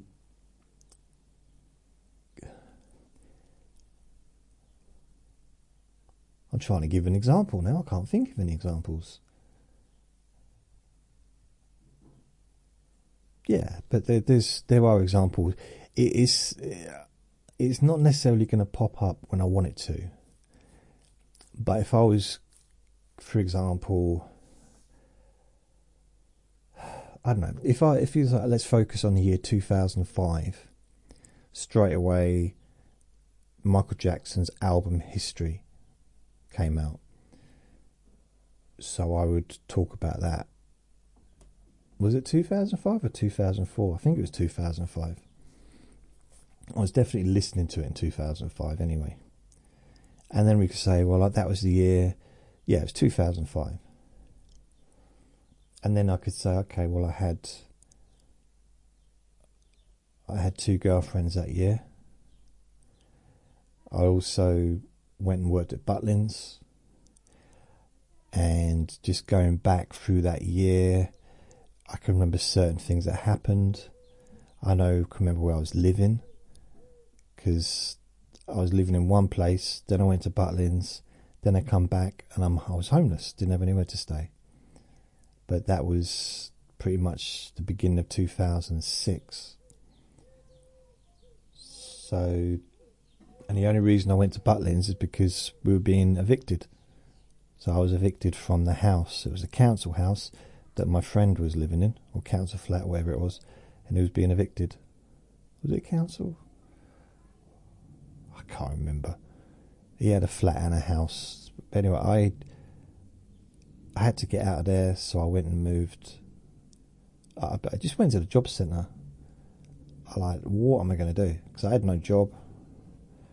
What am I going to do? It's like literally, he told me, I think he gave me about a week's notice or 5 days. So, we move, we have to be out in 5 days. He knew about it. He'd had the eviction notice for about a month. So I went, and I went to the job centre, and they had these big signs, do you want to work at Butlins? I laughed, yeah, sure. And then I looked around, there's no other jobs. So there was other jobs, but nothing that offered accommodation. Because that was the problem. It's like, I need somewhere to live. And I said, well, what's going on with this Butlins thing? They said, well, it's a holiday camp. I said, no, I know what it is. They said, there's music, they have families go and have a holiday there. I said, look, I'm not asking about the actual camp. So what is it you're offering? They said, we offer entertainment, variety, there's pubs, there's restaurants, there's a swimming pool. I was like, no. It's like he was trying to sell me tickets to go and visit. Like, no, wait a minute. What are you here for? He said, I'm getting paid. I work for Butlins. I said, okay. How can I structure this question in a way that you're going to understand it? I said, what's the big signs for? He said, that's so that people know that we're here, that are a bit further away. He didn't say that. That is funny, isn't it? Why are the big signs there? It's for people that are further away can see it. He said, there's jobs. Do you want a job? Do you want a job? And I said, I don't know. I mean, the problem I've got is I've got nowhere to live in 5 days, and if I do get a job, I'm going to have to work for a month before I get any money. And he said, oh, but this is a good situation. I said, why? He said, you don't have to sign off. Because I was temporarily unemployed then. He said, you don't have to sign off to do this. This is part of the unemployment program. I said, really? He said, yeah. So you go to Butlins in Bognor Regis, you can work, you still get your unemployment, you get an extra 20 quid on top, you get fed. There's a restaurant which you get fed, or canteen, get fed 3 times a day, you get a big discount on drinks, and you don't have to pay for any accommodation. You get accommodation, have to share a bedroom with someone else. So there's 2 people in a not a very particularly big room. In fact, probably about the size of this room. Maybe a little bit smaller than this room, actually. And I said, well, I didn't have a lot of options at that point. So, yeah, okay. So I had to fill a form in. I think I had to do a questionnaire, to test my intelligence. And I remember when I handed it in and fireworks went off, I said, wow, you're the most intelligent person we've ever seen, ever. How come you're not teaching in a university?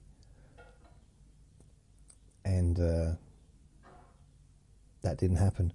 So I just thought, he said, well, what kind of work can you do? I said, what's available? And it kind of broke down what I would have done if I had looked at a longer, further picture the bigger picture, the more advanced picture, the future, I would have chosen something that I wouldn't have disliked doing. But I had experience working in a bar, and they saw, as soon as they saw that, 'cause I had to film a CV and that, they said, okay, well, you can work in a bar then. I didn't realise it was going to be the world's busiest bar. And I don't think I could ever work anywhere with a bar that busy. And I've been in bars. These were like thousands of people, you know, in this massive, massive hall venue. There was like 3 bars, and it was a show on, and there was hundreds of tables, and there's people, families, and it was non-stop from the beginning of the evening to the end. There was never, the only breaks we got is when we were allowed to have a break. There was no standing around, no waiting. It was constant. I mean, the amount of money they were taking would have been huge.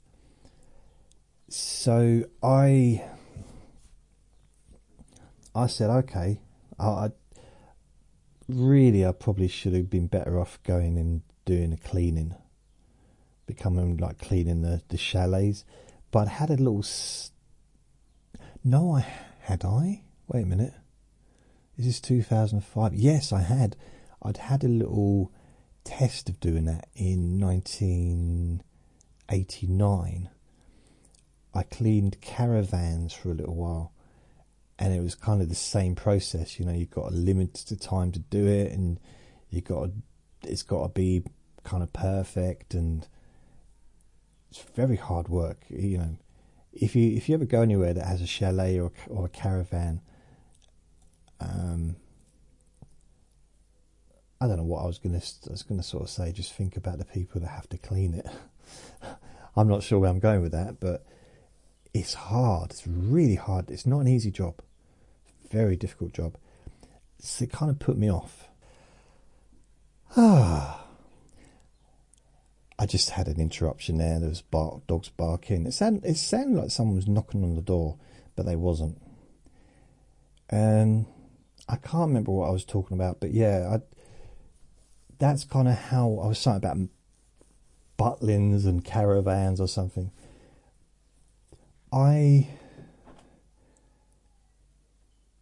It's almost like I got things mapped in my brain, and yeah, because things were changing so often back then, I've kind of compartmentalized them into like little flags or little arrows to different bits, you know. Since I've been living here, this is probably the most stable, maybe not emotionally, but it's the first place I've ever lived for 10 years. Never lived in the same building or the same premises for 10 years ever in my life. So this is the first, which means some of the stuff the last 10 years has become very muddled a little bit, a bit mixed together. So I haven't had that separation. That, you know, because I remember like 2015 when I moved in here. I remember that period. And I remember I broke my wrist falling out of the bath, and there was a few, you know, I remember the first night I slept in the bedroom. All I had was a bed. All I had when I moved here was a bed and a bag of clothes and a chair. That was it. That was pretty much my entire belongings, really. Which was a bit weird at age 45. Well, I was 44 at the time, 44. So, like, that's not a lot of belongings, is it? But I had to chuck a lot of stuff out. from the place, including clothes, because it was mouldy. So I had, it was just horrible in the place I lived before this. So a lot of stuff I'd had to chuck out. And other stuff I just didn't want to bring with me. I wanted to, like, a fresh start. I bought a goldfish. Definitely bought a goldfish. Unfortunately, they didn't. So they didn't survive the journey. They did survive the journey, but that's a sad. I promised them to get them a big bowl, like a proper big tank. I didn't stick to that promise, and they needed a tank, because those goldfish bowls, the plastic ones, they're okay, but not enough room for 50 goldfish. I didn't really have 50 goldfish, come on. So yeah, I just remember certain things. I remember certain years, like when I fractured my back. I remember when that happened. That was literally a week after I got Vinny. I remember the month that, I remember certain things, certain times where big things happened, which I'm sure most people do.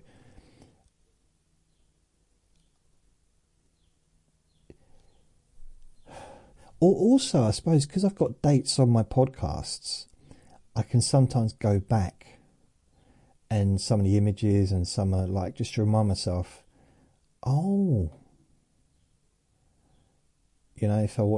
the first date I did, the first time I did a Let Me Bore You to Sleep, what was the very first date? And I can go back and find that date. It was, I think, March 2018. So it was like, okay.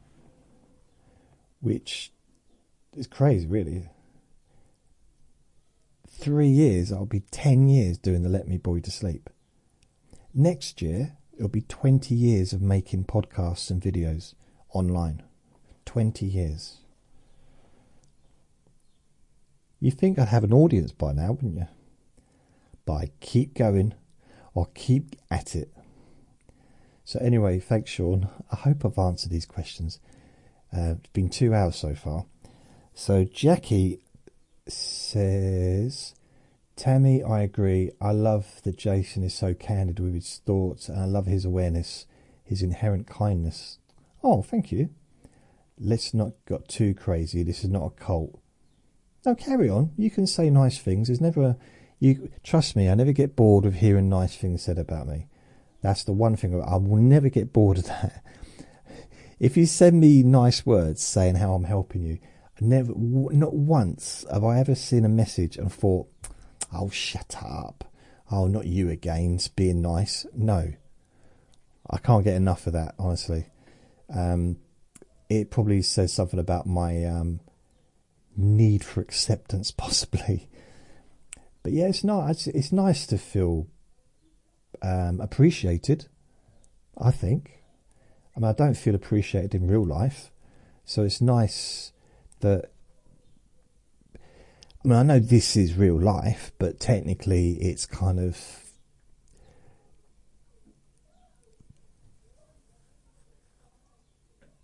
I suppose it'd be a little bit like being on a radio, wouldn't it? Like being a radio presenter, which is possibly what I should have done. Maybe that was my calling, to be a radio presenter, just chatting. Over these years I could have done that, and maybe I still could. I don't know. It might be too late. Maybe this is kind of my version. This is today's version of a radio show, maybe. Don't know about you, but if he's not discussing himself or his day-to-day impressions, I get bored. Oh, so bored. And being that bored is not conducive to sleeping. What do you think about that? What do you think about that then, eh? What do you think about that, eh? Hey? Hey, JJ, if you see this, why do you think this is? Yep, I'm going to have to post this in your next Q&A. I hope I can keep up. Actually, I posted it. I posted that. I just realised I posted that into the Q&A any questions for this Friday. I will do that. If I see a thing that's kind of asking a question somewhere else, I'll post it. Otherwise, I'll forget if it's sort of somewhere else. Well, I don't know. We're all different. We all like different things. I mean, some people would find it really good just to hear me counting down. So it's like counting down from 1,000. Like 1,000, 999, 998. I think there's a few of you thinking, well, not now, but like, is he going to continue? How long is he going to continue for? Is he just going to go down to maybe 990?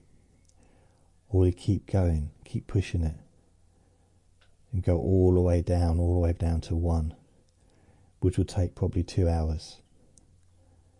But no, I'm not going to do that. But some people would like that. Some people would find that useful. Different people like different things. I do realise that the problem with talking about myself is, well, I have no problem talking about myself. I love it. But when it's about my day-to-day life, it's not always easy to do because there's nothing going on a lot of time. So, like with the Q&A Friday, it makes it a little bit easier because I've got something to talk about. And I'll still manage to talk about my day-to-day life as well during this. But there's not a huge amount going on at the moment. And I do try and keep things positive. So if there's things, I mean, there's things that aren't so great going on, I don't like to really talk about that stuff because I like to think that this is a fairly,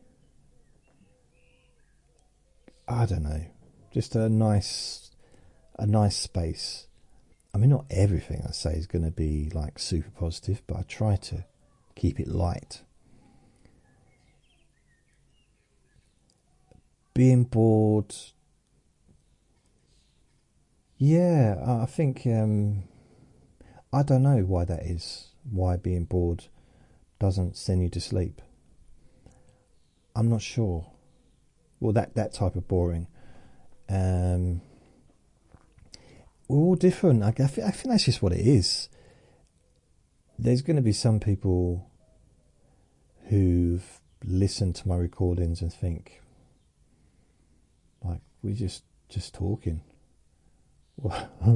What's the point in this? Yet they may like the sleep hypnosis recordings I do.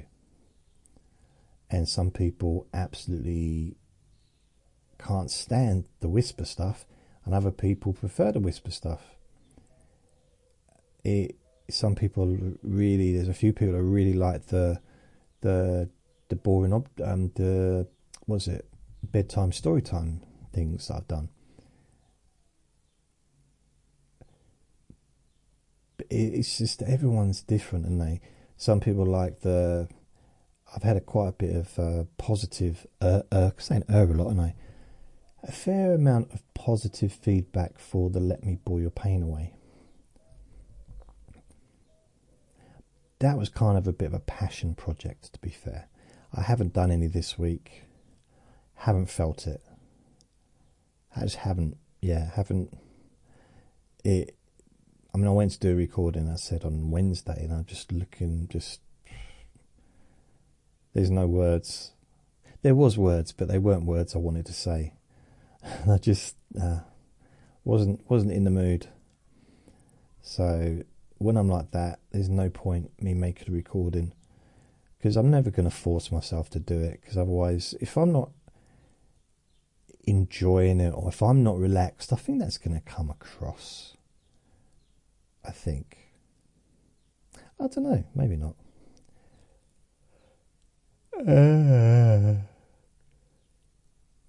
So you won't have to post this to the next Q&A because we've done it today. So I don't really know what the answer is. We're all different. We all just like different things. I did do a survey ages ago, like a little questionnaire, what do you prefer? And it was different for different people. There was no real...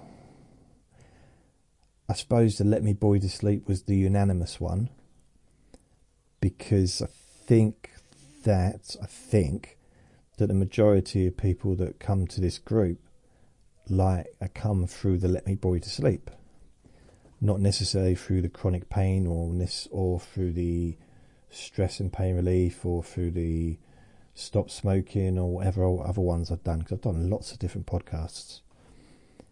Thousands of recordings I've done. Thousands. It's ridiculous, really. So, I'd like to get that feedback. I'd like to just... It'd be nice if there was a way of just finding out what everyone likes. But then the problem with that is, if I start to try and change what I'm doing to suit every individual request or need, I will be then micromanaging myself, and then I wouldn't want to do it anymore.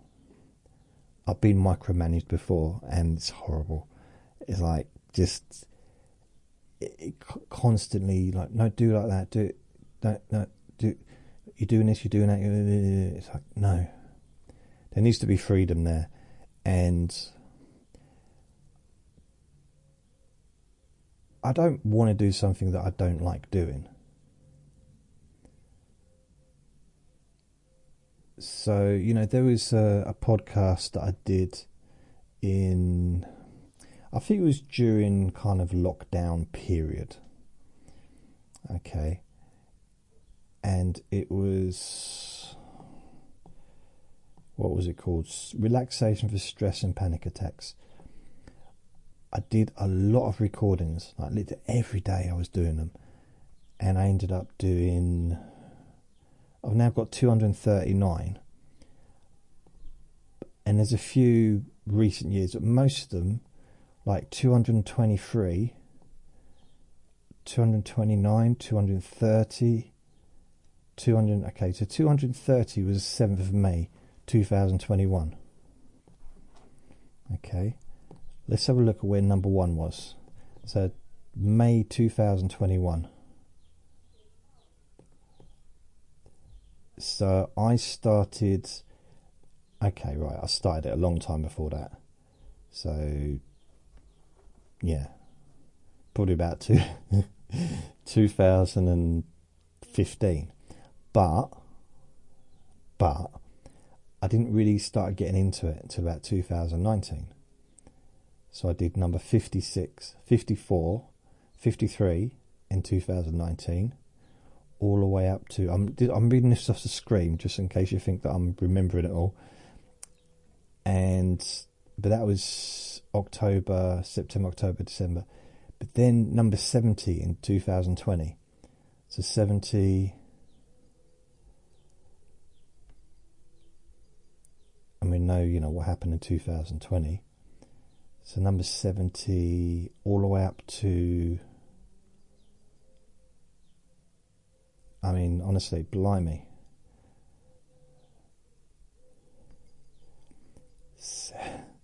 A lot. I did a lot. So 2020... 2000... Right, 29th of December 2020, from number 70 to 218. 70 to 218. And it was so regular as well. It was quite regular. And I was doing I had this little microphone, lapel microphone, and I was making recordings while I was pacing. Not pacing in a weird way, but just walking around, and I was quite energetic. I was getting quite passionate about what I was talking about. So there's a 9th of January, 12th of January, 13th, 14th, 15th, 17th, 18th, 19th, 24th, 25th, 26th, 27th, 28th, 29th, 30th, 31st of January. Like nearly, it's like, wow. And then February, the 1st, 2nd, 3rd, 4th, 5th, 6th, 7th, 8th, 9th, 12, 13, 15, 16, 18, 19, 21, 24, 26, 27th of February. So, you know, I'm quite regularly doing these recordings. And after a certain time, I started giving them names. Instead of just a number, I started giving them, the first one, number 80, I gave it a name to Smiley Mirror. So 26th of January 2020. And then Meaning Purpose was the next one. Web page, Ball or Sock, Silly Song. That was a good one, actually. Silly Song, 30th of January 2020. I don't know, I thought it was funny. Self-worth. Not me saying it, but I think the actual podcast, the recording's quite a good recording, if I remember rightly. It is over 5 years ago. Then you got self-worth, gratitude drip, focusing, bath floater. Oh, I like some of these titles. I'm not sure if it's anyone's guess what I was talking about.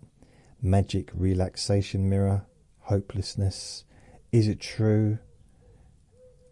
You're not broken, relaxation sessions, reassuring letter, self-sabotage relapse, noise sensitivity, question automatic thinking, evict self-prejudiced, blimey, hash be kind, free anxiety, brain plasticity, that was February 2020, send healing, don't feel guilty for being ill, give attention to mini-me, stress and anxiety are natural, germs, that's one about germs, that was 2020, March. Wonder what made me think about that.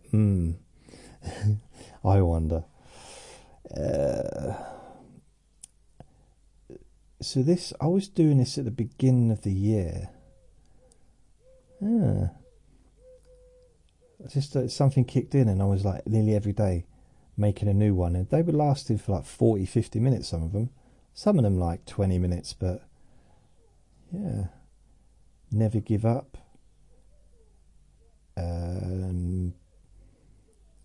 Remember this is temporary, it's been emotional, that's an hour and 6 minutes. Safe, positive, healing, relaxation, how are you today? Relaxed hands equals relaxed brain. Feel safe, feel comfort, feel relaxed. Reduce anxiety level. Compassion reduces stress. Funny memory. Intrusive thoughts are just thoughts. We are born positive.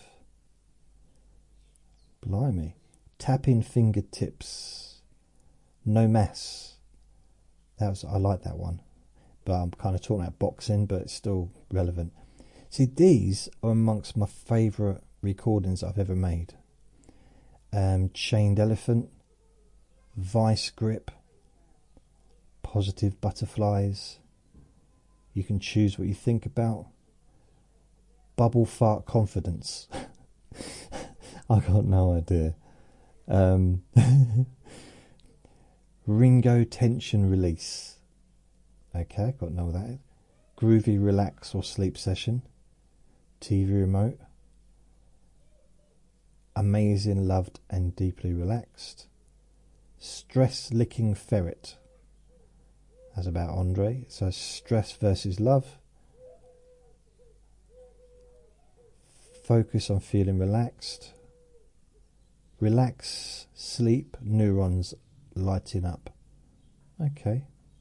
Bucket of healing, relaxing. No, bucket of relaxing, healing. You in the mirror. Stress sucking helmet. Some of these names are a bit weird. Letting stress know it's not a prisoner. Dissolving the rust of anxiety.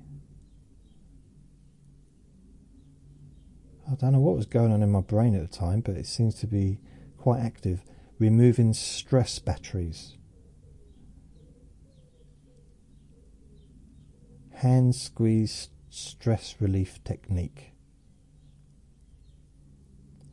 Blind sports recording yourself. I've got no idea what that was.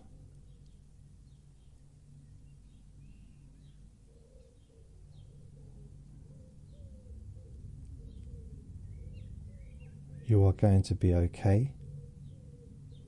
Reduce stress when thinking of someone you dislike. You got a balloon anxiety reduction technique. Overcoming hurdle too big to swallow. Choose relaxation bubble or sleep bubble. Say nice things to yourself whilst walking.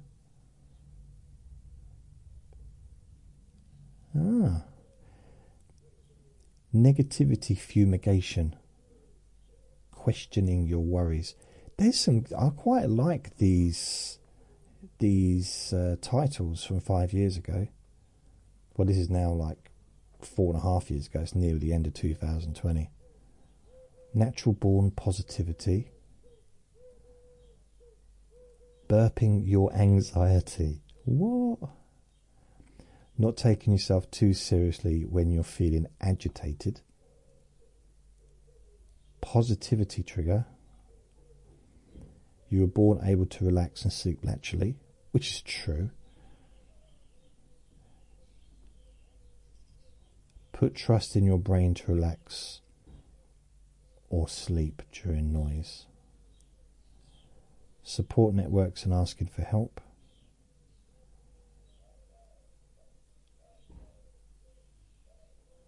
Making friends with yourself.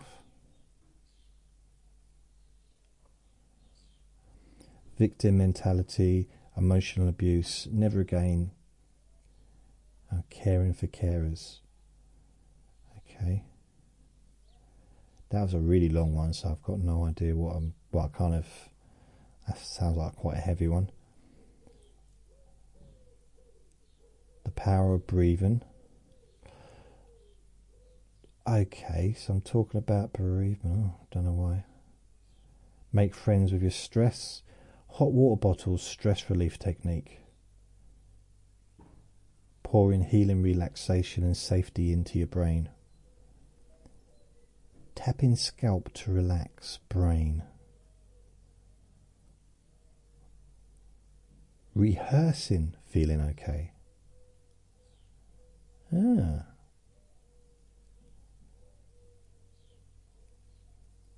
Listen to my boring voice.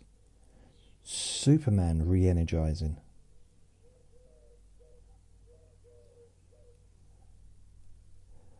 Right, that's quite a few, isn't it?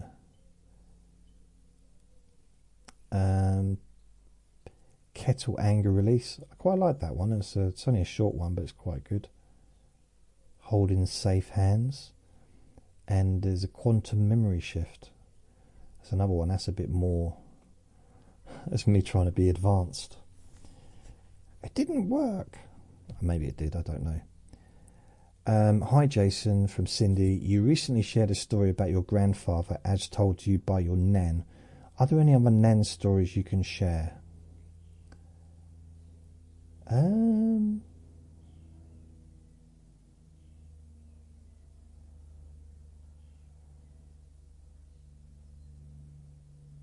Trying to think.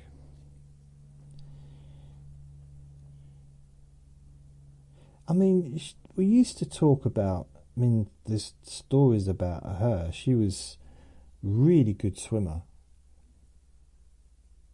But I'm feeling like Nen's stories that she told me, she told me about her family. She told me about her parents.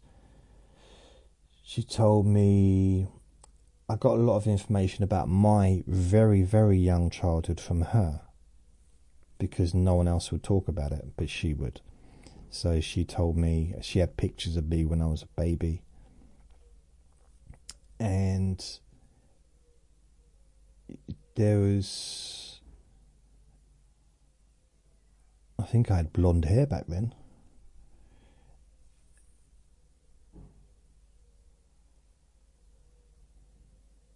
Yeah, I'm just trying to think. It was... I'll get back to you on that one. I'm just trying to think. I can't, off the top of my head, any particular stories that she told me.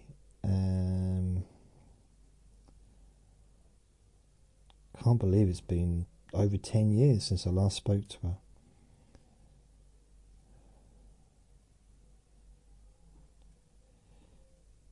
She used to, yeah, she'd talk about stuff, but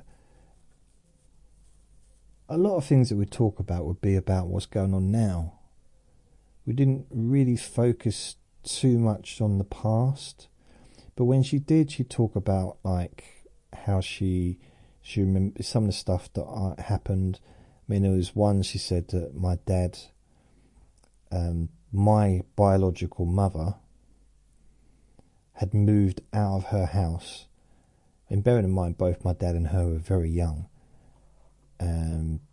This was before they got married. And they got married in, 65, I think. Which was 5 years before I was born. And my dad was 26 when I was born. So he would have got married at 21. They were dating before that, and he was living at home. And my dad was at work. I think he was an apprentice at the time. So he left school, then went as an apprenticeship. And it's not funny really, but my other biological grandfather, the one that I never met, because he passed away quite early, before I was born, I think. So basically, and apparently he was just a huge man, huge. My granddad wasn't huge, but he was very slim, but this bloke was just, apparently, according to my nan, he was massive. And he just shadowed my granddad. My nan was worried for my granddad, my other granddad, her husband rather. Well, what happened next is, so he knocks on the door. Where's my daughter? So what? Don't know. So they didn't know she was in the house. So she was in the bedroom upstairs. What they didn't know, both my nan and my granddad, because my granddad was retired at this point. Was he retired? I don't know. Yeah, he was retired. Yeah, he was retired at this point. He didn't know that she was upstairs. Not only was she upstairs, she'd moved out of her family home. She took her stuff and moved out into my nan and granddad's. They didn't even know. So he's knocking on the door saying, I want my daughter, I want to bring her back. So my nan, because she was always around the house because she was my dad's girlfriend or fiance or whatever, so I don't know. But so my nan did say that she was worried for my granddad. Like her, I keep saying granddad because they were both my granddads, but she was worried for her husband, granddad Newland. She was worried for him because he was tiny compared to this bloke, the other granddad. So, but I think, okay, my granddad would have been 60 then.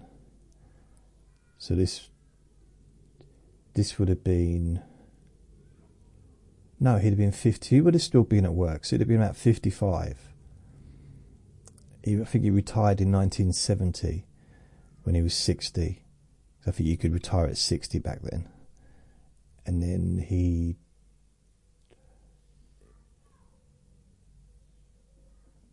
I think so, I'm not 100% sure. But anyway, and I don't know, I'm thinking my granddad was a boxer in the army, but he was a boxer. And at 55, which is nearly as old as I am, he would have been much more fitter than I am. And he would have been well able to take care of himself, because not only was he a boxer, but he also had been in the army. You know, he'd served time in the army for, I think, 12 years as a career, and then he was in the army again during the war for 6 years. So he'd done over 20 years in the army, pretty much, nearly. So I don't know, but apparently, no, they didn't come to blows. But my nan said that she was really worried that he was just like beat up my other granddad, but they didn't. Now I don't know how well they got on. I think he was gone before they even got married, before my dad got married to her. But she did tell me stuff about my mum, about my biological mum. And what she did say, though, she said she was, even though she was a problem, just always causing problems, she had a chaotic life back then. She might have a really good life now. But she said for all her faults, the one thing she had to say is she was funny. She made her laugh. She made my nan laugh. And that's the one thing that I kind of think, okay, cool. That means something to me. Like, that's good. Because she'd lived a chaotic life, but that's probably because of where her background came from. She'd sort of learned that, and she was whatever. It wasn't just her own decision to be like that. And she also had, according to my nan, she was like bipolar, or she had mental health stuff. But she was best friends with my auntie. I think my auntie and her went to school together. My auntie was probably a couple of years younger than my dad. And it's probably how they met. Probably how him and my mum met. Because she'd be round probably with her sister, and I don't know, they just got together. So, even though she left when I was 6 months old, so it was like 1971, the fact is they'd been together quite a while. If they got married 65, so that's 6 years, and they were probably together a year or two before that. So, it wasn't like a short term, and they had 3 kids. So it must have had a good time at some point. I don't know. What did she tell me? That's just one of the things. She said that when my mum took off, she used to go into the butchers and the bakers, and they'd all be asking her about the money that my mum owed them. So apparently she just owed money to everyone. That's what my nan said. Again, it's like, I'm not here to say horrible things about anyone, but that's what my nan, she said, like, she'd just be borrowing money off everyone. But she'd make people laugh. That she was like just funny person. So I think maybe it's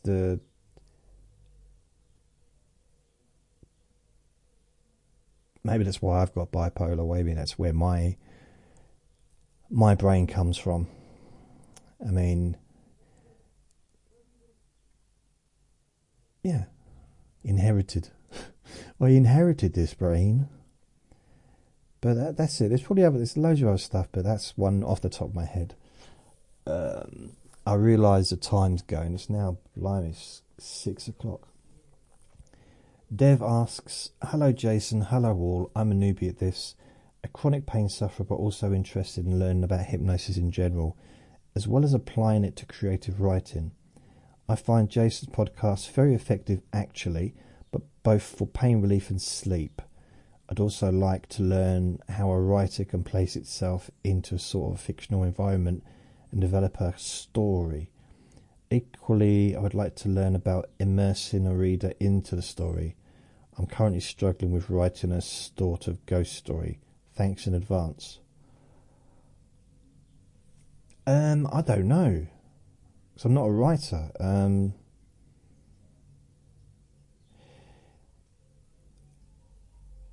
I suppose to immerse someone into a story would be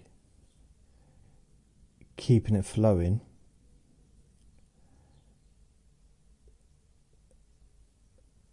But then it's me teaching how to write. I don't know how to write, but just my understanding of like writing. With creative writing is one of the things, because I've done a little bit of, I've read books on it and played around with it.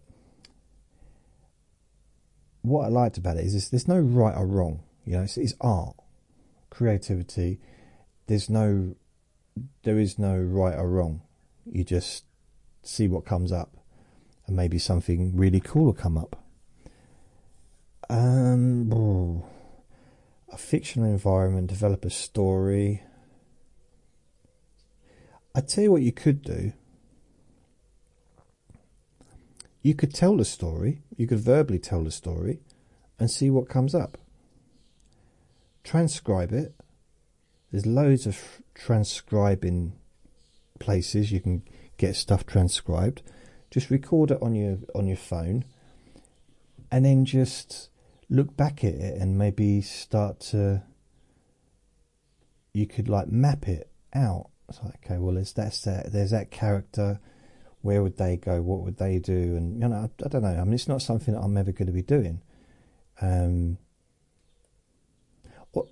If I ever wrote a book, it'd have to be factual, pretty much. Made up, but about me. Maybe. Or, I'm trying to think, there's something else I was thought about doing. Yeah, it'd have to be, that's a way you could do it maybe. But as far as hypnosis, I'm not really sure. It's something I don't really know about. When it comes to writing, I used to write diaries and journals, but it was more for me. There's a lot of shouting, isn't it? You hear that in the background? It's not a very good answer. Let me think about it a bit more. If I think of anything else, I'll mention it in the next recording. I might do a little bit of research. So thanks everybody. Thank you. Go down the list. Maria, Kathleen, Tammy, Jonathan, Joanne, Sean, Jackie, Cindy and Dev. It's like a marathon, wasn't it? There's a lot of I don't know how long I've been talking for. It's got to be nearly 2.5 hours. Which means I'm not sure when this is going to get edited. I'm literally recording this on a Saturday afternoon. I know it's Friday, Q&A Friday, but I got so caught up in building a website. But I did start this. I thought I started it at 3. I definitely started it before 4 o'clock because I was already at 2 hours last time I went to the toilet, so I had a break. Blimey, it's now 7 minutes past 6 and there's boxing on at 7. So this might be one of those Q&A Fridays that come out on Sunday morning. I apologise. Kind of. I'll do a little bit, just a little bit. So thank you. I just didn't expect to get this many questions. I'm pleased, thanks, but there's been times when I get like 2 questions and I still manage to last that for an hour or so.